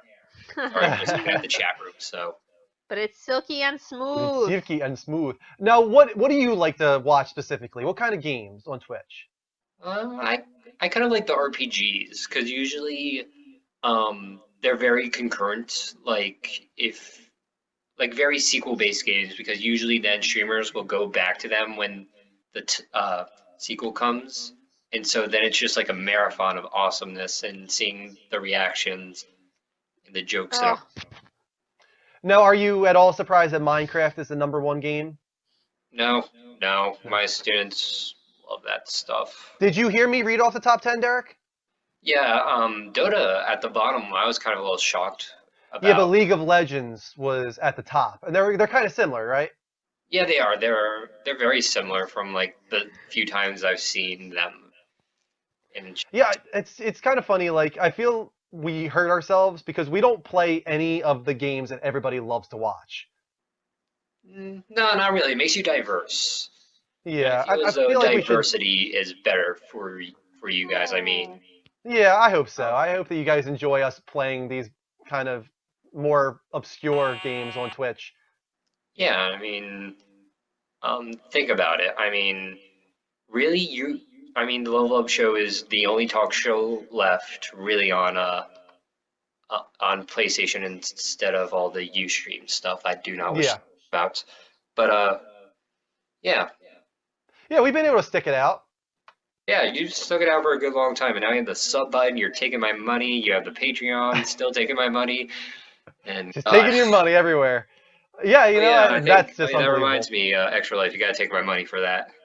Yeah, let me talk about that again real quick. Now that you brought it up, I'll put it in the chat room in the meantime while you're on here. You were a donator last year. I think you Yeah. donated a good amount of money towards our Extra Life last year. Yeah, I donated like 3-4 times, I think. Yeah.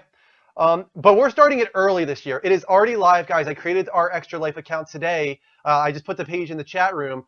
Go there. Donate now. It's for Children's Miracle Network hospitals around the United States. We specifically are playing for Children's Hospital of Philadelphia. Last year, with our 24-hour marathon in October, we raised $1,700.20. That's amazing. This year, we want to raise $5,000.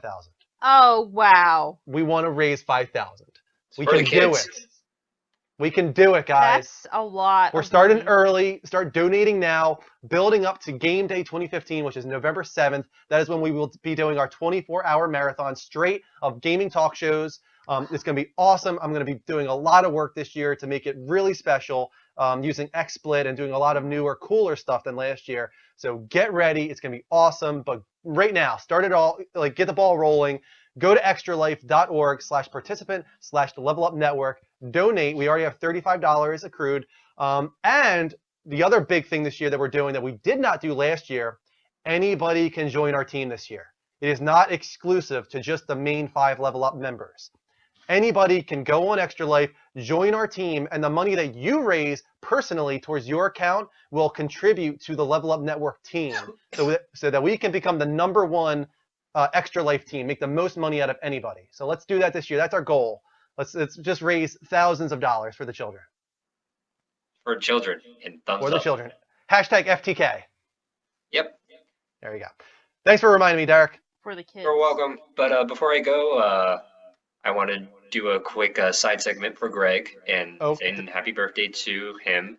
And I remember like it was yesterday in New York when when I was confused if I should do the handshake or the hug, and he just grabbed me and hugged me. He's a hugger. Greg is a hugger. Oh yeah, he is. He's just like, oh, hug. Derek, do you want to sing happy birthday with us together? Sure thing. All right. 3, 2, 1.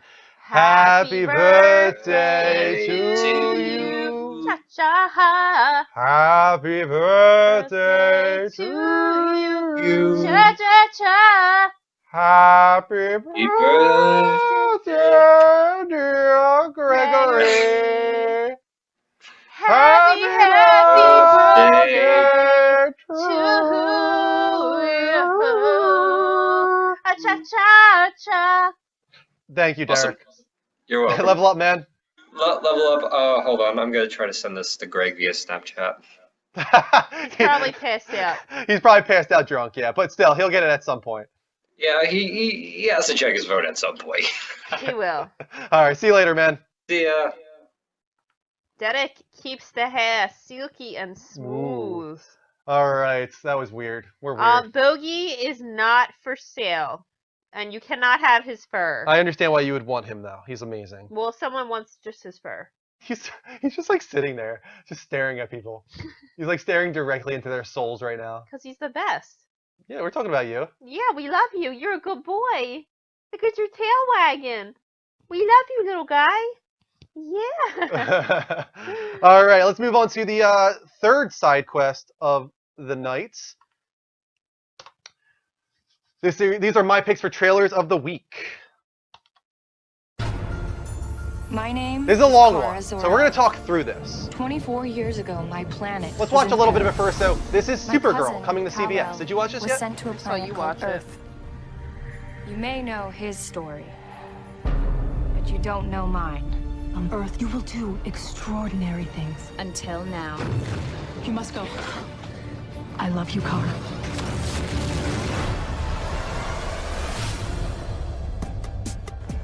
Oh, sorry. I'm calling about the correspondence dinner. I need to make sure Ms. Grant doesn't end up next to Bill O'Reilly again. Hey, I was wondering if maybe you want to, I don't know, go see a movie tonight. I can't. I'm sorry. I have a date. Date? Fun. Dating's fun. This is what some people are kind of down on, is the rom-com feel that it has. It's very like The Devil Wears Prada, with like the boss being like evil, and cologne every morning getting to my don't office. you kind of get those? Used That's her and have boss, them yeah. reprimanded or bathed. I don't care which. Here's your latte. Hot. Oh, that'll be new and different. Played by Callista Flockhart, by the way, from Ally McBeal. She looks terrible. They won a She had a Pulitzer. lot of lip only stuff because it was done. the first real shot of a little secret. He actually posed for This that. is also what's She liked it. interesting. Jimmy Olsen is now black. Jimmy They decided to Olsen, change the that. photographer from the Daily Planet. I don't think anyone wears shirts I never got your name. that high up their necks. Gosh, hi. They're like purposefully doing that. Yeah, Kara. Is she gonna become like hot all of a sudden, like as a Supergirl? No, Conference in I Geneva. wouldn't say and I need she's to be on a plane in ugly. 2 She's hours. cute. I have a No, but they're blind making date in her half look an like hour, more of and I like a need to know nerd. I got what to wear. Why do you do Yeah, I this? think a little bit. Because That's her I'm secret like me. identity. She can't let I feel people like know I'm that not she's living hot up to my Supergirl. potential.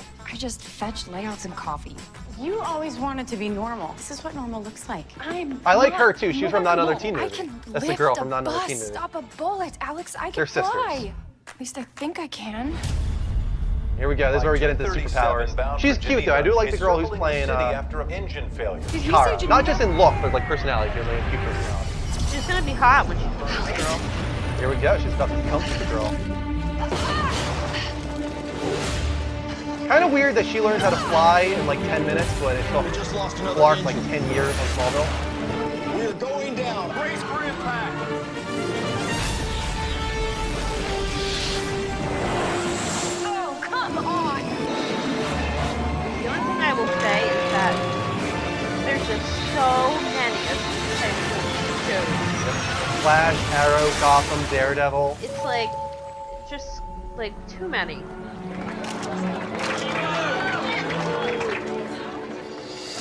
Who is the mystery flying woman who saved the plane? You exposed yourself. You're out there now, Kara. Everyone will know What's about you. different and you about this can't though is take that we haven't had a back. girl one yet. I don't want to. And that's that's what attracts me to this. And as much as it has like the rom-com stuff and We that can't turns me name off her a little that. bit, We I really like her and her reaction Shouldn't to she be herself on called TV Super- and like it's not like a What do you it's not think like is so Smallville bad where it's about like all Girl? depressing. It's like, oh, I gotta keep I'm a girl, my identity a secret, or all and these your other superhero boss, movies like Spider-Man where it's and like they treat their powerful, powers like a and curse. Like she's like rich, embracing and hot, it and it's being all cute smart. about it. I like so that. if you perceive Supergirl as anything less than excellent, isn't the real problem you?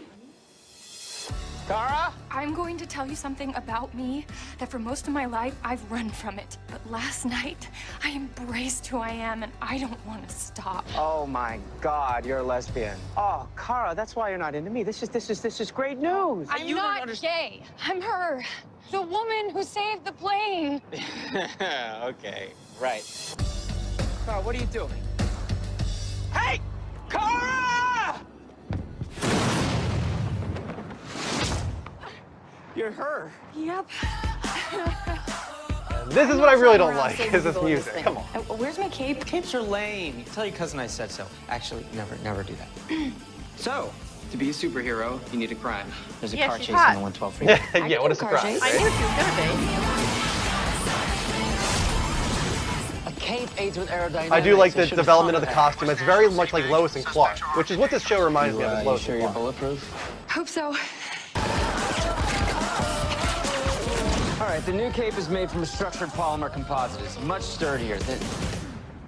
And, this one has the S for super, just like your cousin. It's not an S. It's my family's coat of arms. The House of L. Welcome to the Department of Extra Normal Operations. The DEO monitors and protects Earth from extraterrestrial presence. These beings, some of them have powers from your darkest nightmares. Cryptic Gear says, oh yeah, she is super hot, talking about the dog. I don't trust aliens. He's the You one want to who help? was a 230 Go back to getting Somebody really likes our dog. Kara, it's me. I know what you're thinking, but the world needs you to fly. And so do I. So what do we do now? First things first. You need to change. This is my flight song. I didn't travel 2,000 light years just to be an assistant. People of this city will die. You have to let me stop it. Make sure you win.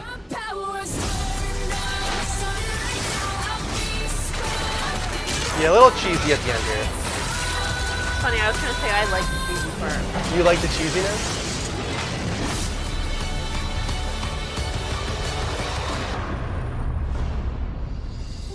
My cousin wanted me to do this. Girls Why are didn't you just tell cheesy. me? That's how Because this he should wanted be. you It to should choose it be for like yourself. Alright. So this appeals to Same you? way he did. The way this Here, looks from right here. here? Yep. Okay.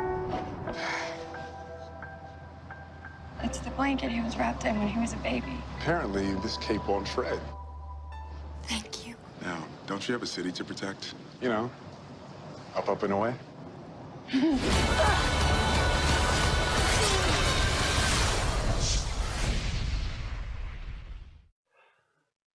So you're interested? Is Yeah. this a show we could watch together? Uh-huh. Okay. You like Daredevil though, right? I think you thought that was pretty good. Yeah. That's more like my kind of superhero show, and this is like your kind of superhero show? Yeah, I feel like a girl superhero show needs to be a little corny, needs to have corny music. No, be honest with you, like my favorite parts of that were at the very beginning where she was like reacting to herself on TV and acting cutesy and goofy. Like that's what I want her to be. I want her to be like goofy, like you. Like, you know, that's what I want. I want that personality. I'm your Supergirl. While you yawn. All right, we do have one more trailer. I threw this in at the last minute because it came out today and it is amazing. This is one of my favorite trailers of the year for a game, even though it's a cinematic CGI trailer. You guys might know what it is. Let's watch it. Oh, Botmas. This is a game. This is a game, yeah. Amidst the trees, bats all a swaying in the breeze. But one soul lies anxious, wide awake, fearing all manner of coosacks. This is CGI here. Almost looks live action, doesn't it? Nice tune. Been a while since I heard it last. Wish I wore a cape like that. Folk have forgotten it. Like a jacket like that. Like hers? Other things on their mind. Sansa Star. Things like me. Oh, yeah, right. They paid me for you. What? That her hair just happens to fall so beautifully and like. In times past. Well, she's not normal. No Doesn't amount have a of coin ponytail, would convince a please. witcher to She's not take human. this country. Oh my god, she's getting undressed. Times have changed.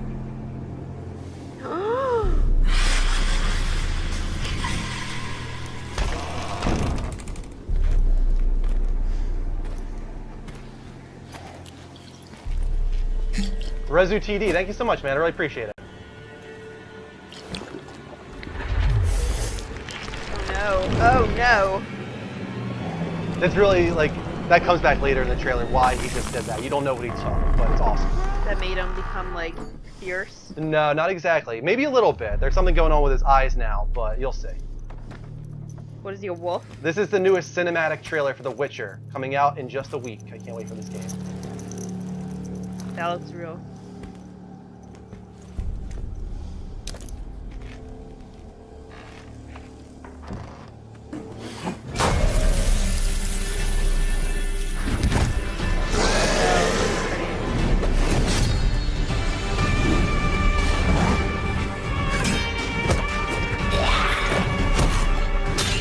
You're not going to think she's very pretty in a second.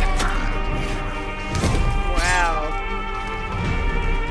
I'm not sure what she is exactly.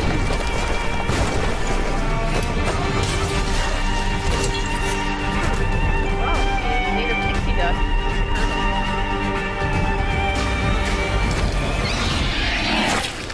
Oh no! Oh, but he probably took some of the block. Well, kind of, yeah. Oh my god. Oh my god, man.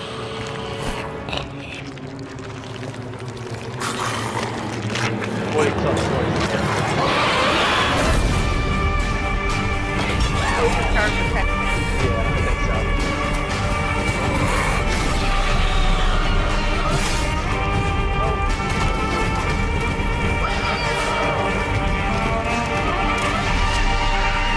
Wow, that is insanely disturbing. Just when you think you've seen everything.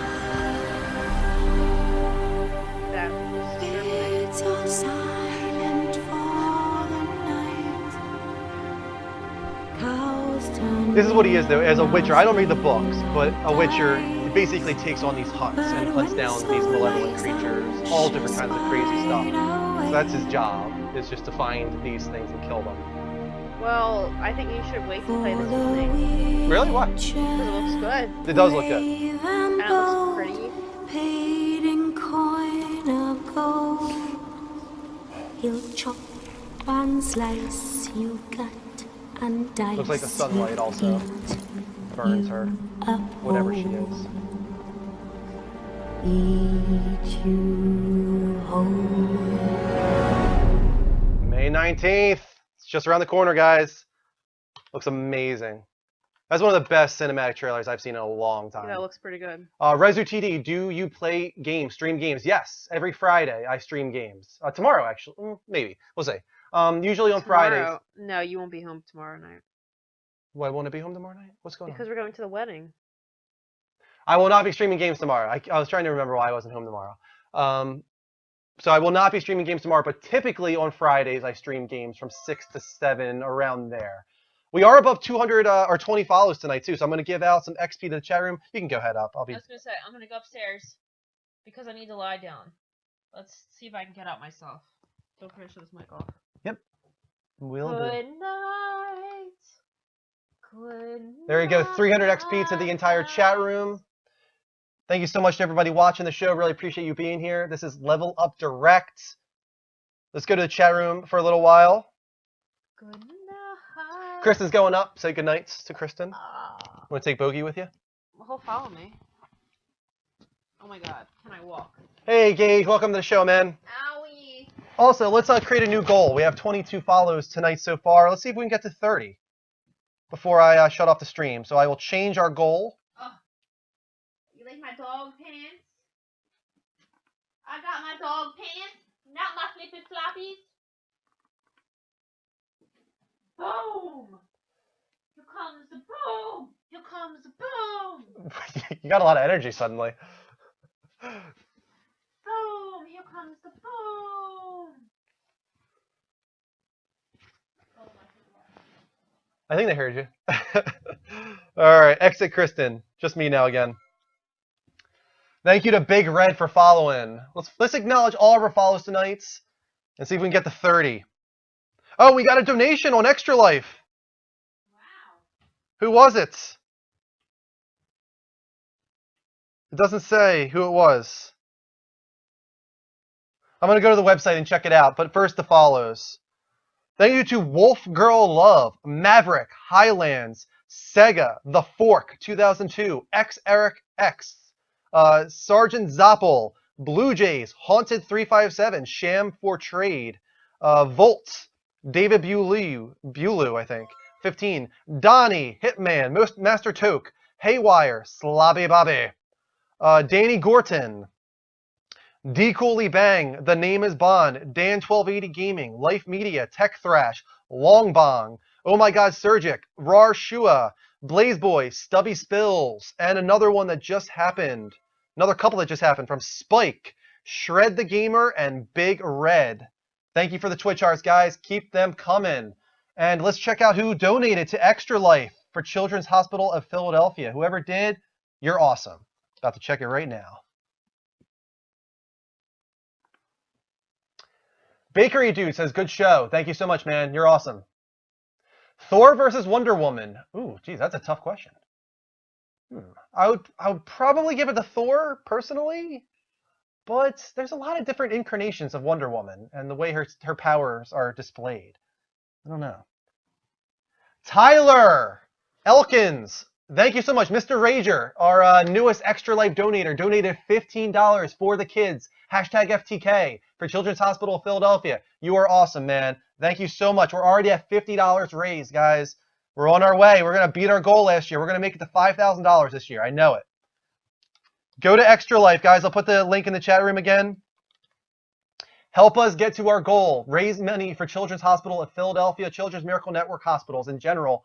Go to that link. Donate. $5. Was it 5? I thought I said 15. Sorry about that, Mr. Rager. $5 donation. I thought I said 15. It's all good. 5 is awesome too. Any amount is amazing, guys. Derek was 15. We got 2 donations?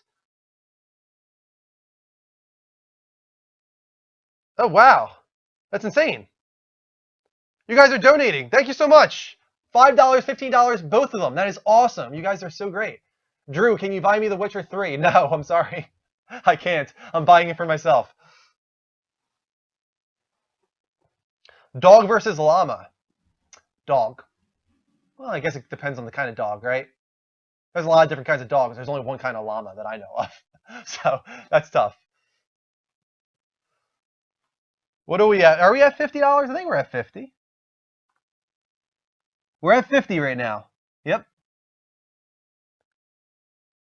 Awesome stuff. You guys are awesome. So far, Puss with 15, Derek with 15, Tyler with 5.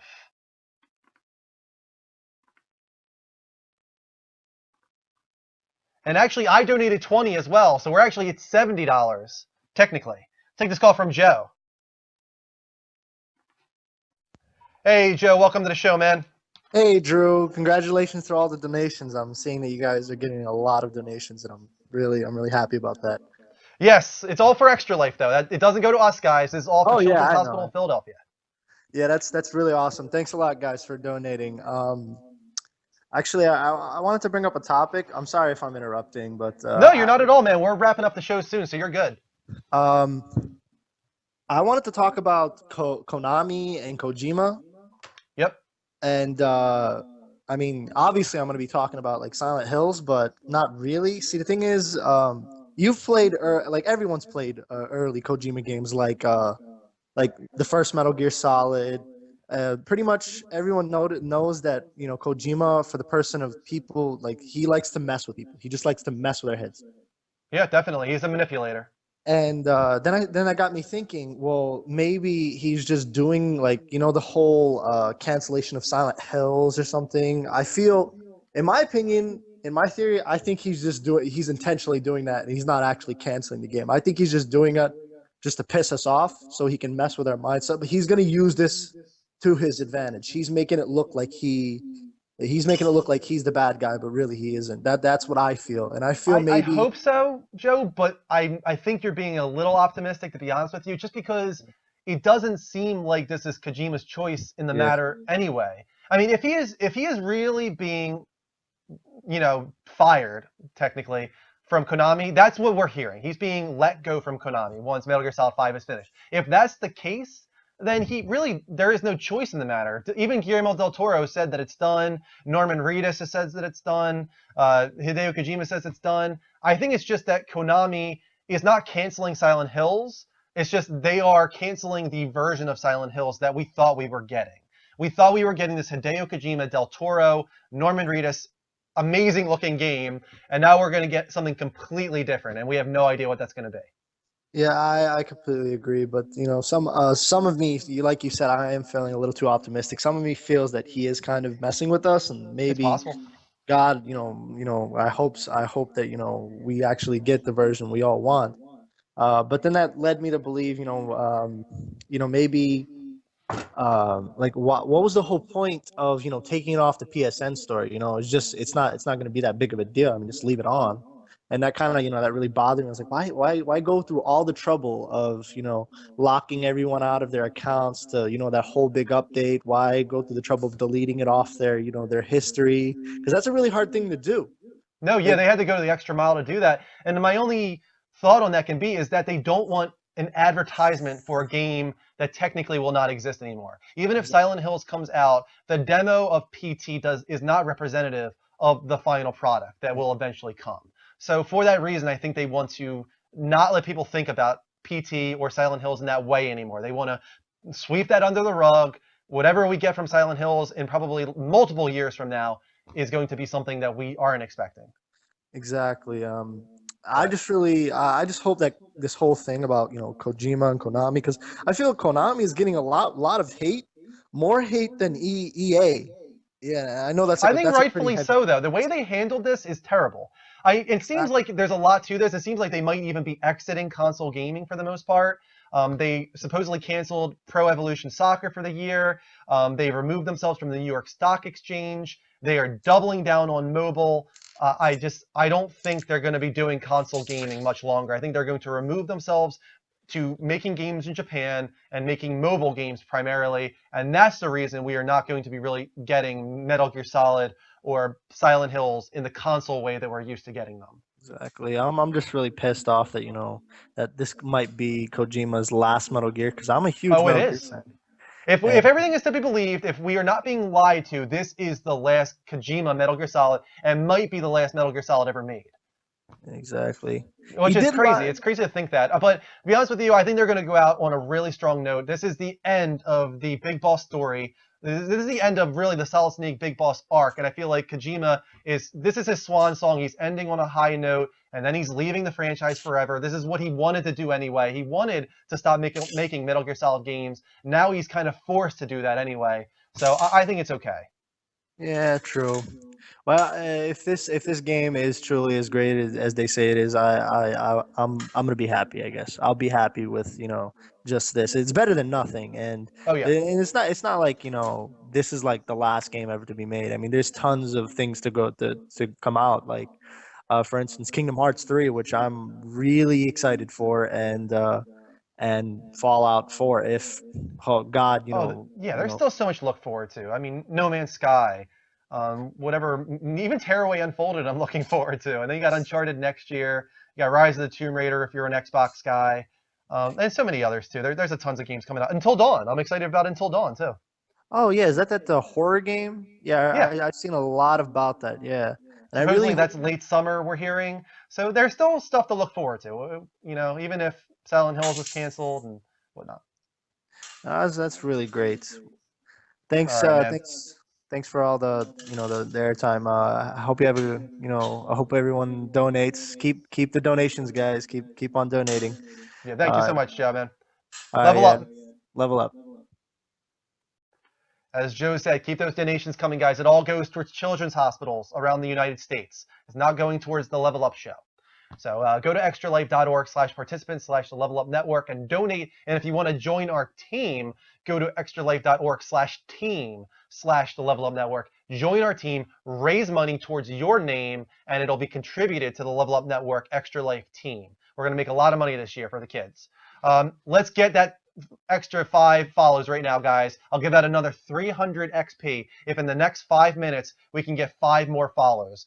Thank you to these follows from Spike X, Shred the Gamer, Big Red, Wolf Girl Love, Maverick, Highlands, Sega, The Fork 2002, Eric, Sergeant Zoppel, Blue Jays, Haunted, and Sham for Trade. Take this call from Bradley once again. Hey, Brad, you're the final call of the night, man. Ooh. Ooh, what's going on? Hey, that Witcher trailer. Holy beep. I know. It's a phenomenal trailer. It looked. When you were playing it, I stopped watching it because I went to my phone and watched on my phone because I got a better picture. Because it was a bit small to watch on my tablet. And I'm just saying that it just. Oh my god. Yeah, the animation, the CGI.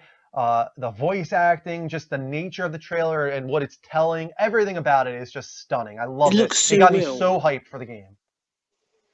It looks so well. Yeah, it really does. I know when it first started, Kristen thought it was real. She didn't even think it was a CGI trailer. She thought it was live action. And even her, when that trailer ended, she's like, you should wait to play this game when I'm in the room. She actually wants to see it. Oh my gosh, she's getting naked. Oh my gosh. Yeah, exactly. She couldn't believe she was getting naked. I was like, what's going on here? Is he going to see some weird sex scene or something? And then she just turned and like, oh, okay. Yeah, it was like the moment she let her hair down, I was like, whoa, she just kind of became a little creepy. I wasn't expecting that. And then she becomes full on like witch / vampire / werewolf. She's like a mixture of it all. Very creepy. And like the ending, like how that potion he had, did it make his blood turn like into acid? Yes, I think that's exactly what happened. I think that him drinking that turned his blood into acid, and might have also protected him a little bit. I'm not sure if that's the thing is I'm not sure if her bite was simply meant as an attack or if it was meant to change him into like a werewolf as well. But either way, him taking that potion made his blood into acid of some kind, so that when she sucked it, it burnt her from the inside out, I think. Like when he first took it, when he had that blood drip from his nose and just like literally just burnt the dust on the floor. I was like, damn, this guy means business. Yeah, he knows what he's doing. He's a witcher. I mean, this is his job. I do this for a living. As what's it, Vincent from what was that movie called? Crap, I can't think of it. With Jamie Foxx, Collateral. That's it, Collateral. Tom Cruise is awesome in that movie. I remember at the end he goes, "This is what I do for a living." That's exactly what I think of when I see The Witcher. This is a guy that does this for a living. This is his job. He kills monsters. Yeah, but when I get this game, you have to watch me stream it. Stream it, Drew. You have to watch me stream it. It's gonna be epic. I want to stream it too, and I wish it came out at midnight that night. I don't think it will, though. It'll probably be 3 a.m. like most of them are here in New Jersey. But if it does come out at midnight, I might stream it at midnight. I think mine might be a bit earlier than yours, since it's like right now it's like 4:38 a.m. So mine will probably be a bit earlier than yours. So yeah, but going back to this Kojima thing, what would you think if Kojima made his own company and sued Konami for the rights of Silent Hill? He doesn't have any grounds to sue them on is the problem. He has grounds to sue them on for other reasons that I've been reading about, but Silent Hills is not one of them. He cannot get ownership of Silent Hills, just like he can't get ownership of Metal Gear Solid. That is Konami property, just like Kojima Productions is Konami property. So he can't even take that name with him. He can no longer be Kojima Productions, which it sucks. It's really unfortunate, but everything that he's ever done is owned by Konami. Kojima Industries, there you go, done. Yeah, I mean, I'm sure he could probably name it that. He can name it Kojima Industries or Kojima Company. Games. I don't know, but I don't think he can name it Kojima Productions. I think better name would be like Kojima Games or something like that. Kojima Games. Yeah, I want to see him do new things. I'm actually kind of excited about this. He's going to end Metal Gear Solid in an awesome way, and then we're going to get an entirely new franchise from him, and I'm sure it'll be something awesome. It's gonna be epic, I think. Because he's the best. I think he's the best sort of game maker.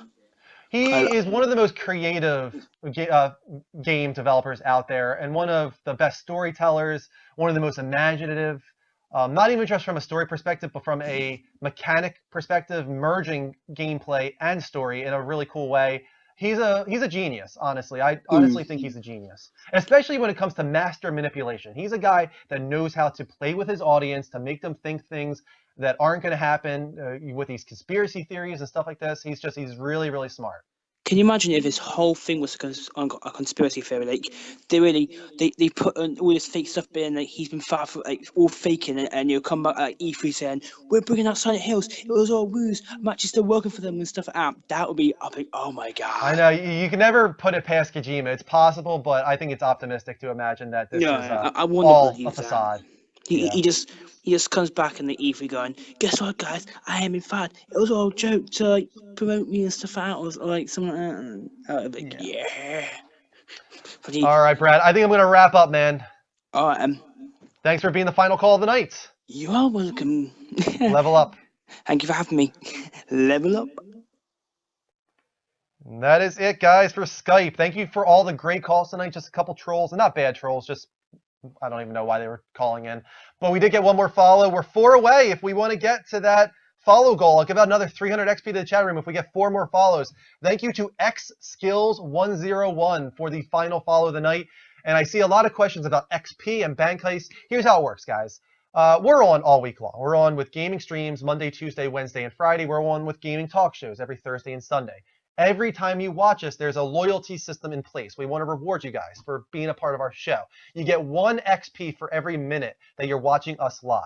Now, that must seem like this arbitrary thing, like who cares what's XP? Well, it's something that you can use, actually, for some fun stuff in the chat room, like Bank Heist, which is like a betting game in the chat room. But more importantly, about once a month, we do giveaways, like PSN card giveaways, like Xbox Live card giveaways, sometimes $20, sometimes $30, sometimes more. And the thing is, the only way to be a part of those giveaways is by having XP, because we do raffles. So you buy raffle tickets with XP. So you want to conserve that. Conserve your XP, save it up, use it in Bank Heist if you want to take chances, but save up that XP for when we do giveaways so that you can buy as many raffle tickets as possible and have a better chance at winning the giveaways that we have. That's why we do XP, guys. And another thing, if you want to get XP quickly, there's a lot of ways to get XP quickly. First of all, donating.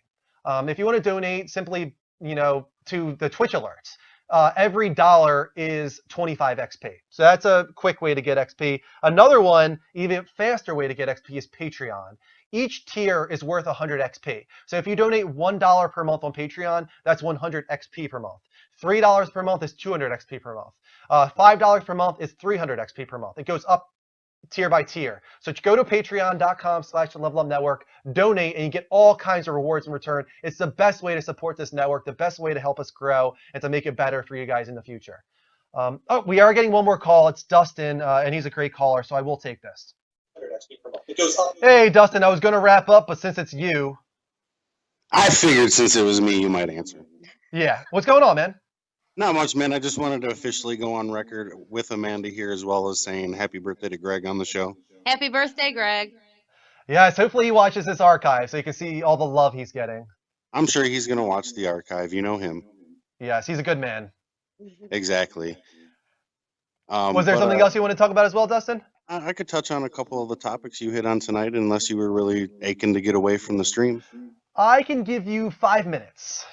Well, that's more than enough, man. I was going to say my favorite gaming conference moment would probably have to be, because I was at a younger age back then, where when the last gen consoles were announced, when they announced the PS3 and Xbox 360 and the Wii. I think that was really either 2005 or 2006. I think it was 2005. It was whatever time it was. It was a really good time for gamers. What it was. Yes, it was. I agree. Even though a lot of it was smoke and mirrors, a lot of CGI trailers, it was still really, really exciting. It was, but it ushered in the age of being able to Jim Carrey and play Mortal Kombat with your friend from Vietnam and being able to do all the internet stuff. Yep. So it ushered in the internet. The information superhighway. Exactly. And is that 100 XP for me since I was able to figure out what movie that was from? Yeah, you get 100 XP. There you go. Nice. And I'd have to say, as far as voice acting goes, I'd probably say The Evil Within had some really good voice acting, especially with all the scares that they tried to pull off in that game, and the way the characters actually felt like they were authentically reacting to the room that they weren't even in. So they got to react to stuff that's basically on a storyboard in front of them and not in the situation themselves like most actors have to do. So I thought it had pretty good voice acting. Another one that wasn't named at all, but I would always hear about in regards to voice acting was Soul Reaver. That was a game I never played, but I always heard that Soul Reaver had amazing voice acting. See, I'm with you on that. I never played Soul Reaver. I had a buddy of mine who played the crap out of it, and I remember watching him a few times play it, and it seemed like it was a pretty in-depth game, but it just, at the time, it seemed like a game that if I started playing, I'd probably get lost and fired in. Yeah, and the thing about Soul Reaver, it's kind of funny, reason it told such a good story is because it was Amy Hennig, actually, that was the creative director on that, who eventually went on to Uncharted and recently left Star Wars, so she was the director on Soul Reaver. Yeah, definitely. I mean, like I said, it looked like a pretty fun game, and it might even be something cool to maybe pick up now later in life and try and pick it up. And they've been trying to reboot it for a while now, but it just hasn't followed through. So they're basically Final Fantasy VII again. Yeah, basically. And then the final topic was what got you into Twitch stream watching, if anything, and what is your favorite game to watch on Twitch? I mean, I don't really watch a whole lot of stuff on Twitch. I watch you guys, obviously, and when you guys stream stuff here and there, and like when you guys get especially like the free games for the month or something, it gives me a chance to watch somebody that I know and respect their opinion on the game about it as to whether or not it's something that I should be downloading and playing myself. Yeah, that's cool, man. I'm really happy that a lot of people look at it that way and respect our opinion. I wouldn't say to respect us so much that you give up on any game we say to give up on it. Everybody has their own opinion, and this is just ours. But I think it's cool that people respect us at least. Well, I mean, and a lot of the reason why you got the regulars in here like me and Amanda and Guitar Freak and Derek is because your tastes are very similar to ours when it comes to stuff like that. So Sure. if you say that like the game was good story but bad gameplay and blah blah blah, I'm gonna take what you have to say to heart because you like a lot of the same stuff I do. But I mean, you have your own personal dislikes and tastes, and I'm the same way. But we still has got that like crossover in the middle, sort of Venn diagramming. Like we have an overlap of what we like, and it's a big overlap. So Yep. No, I agree completely, man. I feel like a lot of people that watch our show have similar tastes.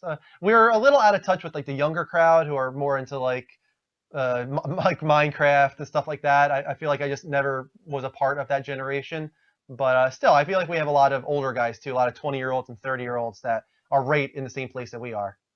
well, yeah, and I mean a lot of that's subjective too, because I mean, especially like with Minecraft and Sims, like I never really got the point of Sims, but I mean the Sims is one of the highest selling games for PC that there's been, and the same with World of Warcraft. I never really got into the whole World of Warcraft phase, but I've No, got I'm the same. friends that have been subscribers since day one. So Yeah, no, I agree completely. I did get into The Sims, but I never got into World of Warcraft. I don't really want to get into an MMO, any of them, just because it's very daunting to me and scary, the addictive nature and all that.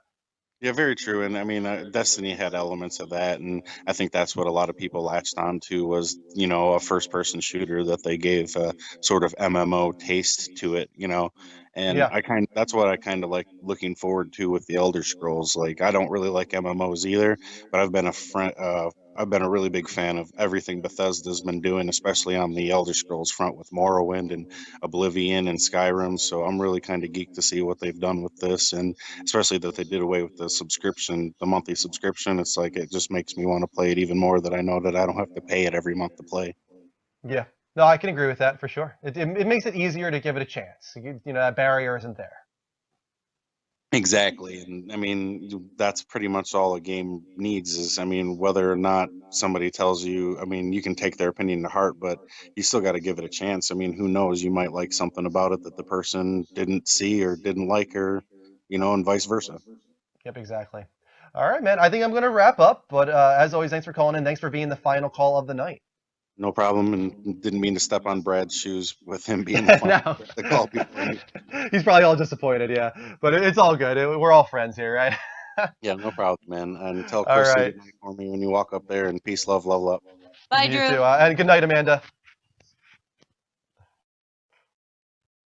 All right, now that it's over, thank you for all the calls. A lot of great calls tonight.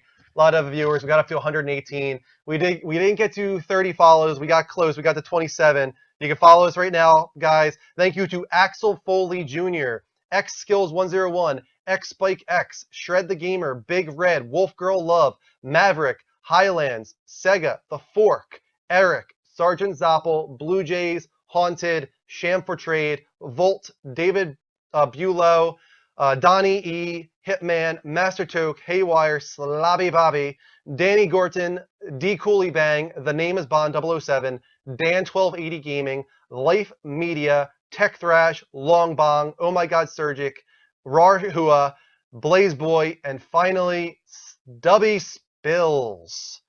Thank you for all the Twitch hearts, guys. Really appreciate those. If you do want to follow us and you haven't yet, hit the heart button live from PlayStation, bottom left-hand corner of the screen.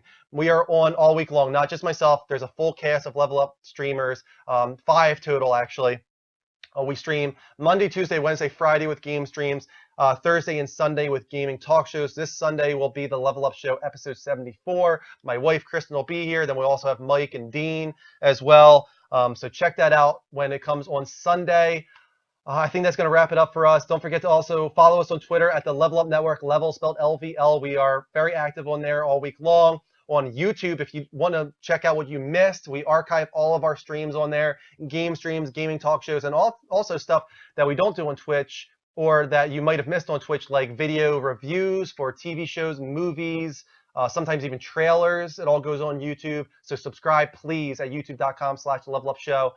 Go to the levelupshow.spreadshirt.com if you want to check out our t-shirts, muscle shirts, hoodies. It's all there using our logo. And then finally, as I was saying earlier, the best way to support our network and get rewards in return, like monthly XP gifts, patreon.com/levelupnetwork. We are currently getting $206 per month from 20 patrons. Unbelievable. Thank you so much for the support from our patrons. You guys are very generous. And I think that's it. No more Twitch arts. Done at 27. Guys, until next time, take care. And as always, level up.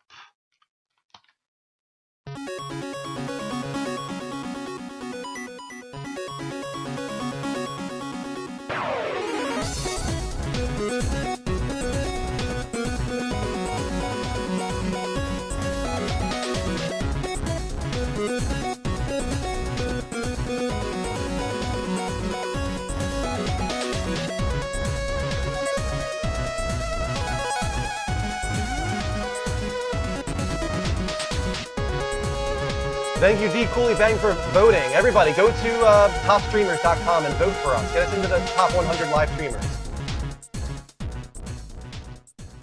Once again, guys, thanks for watching. I'll see you guys on Sunday with episode 74 of the Level Up Show. Until then, take care, and as always, level up.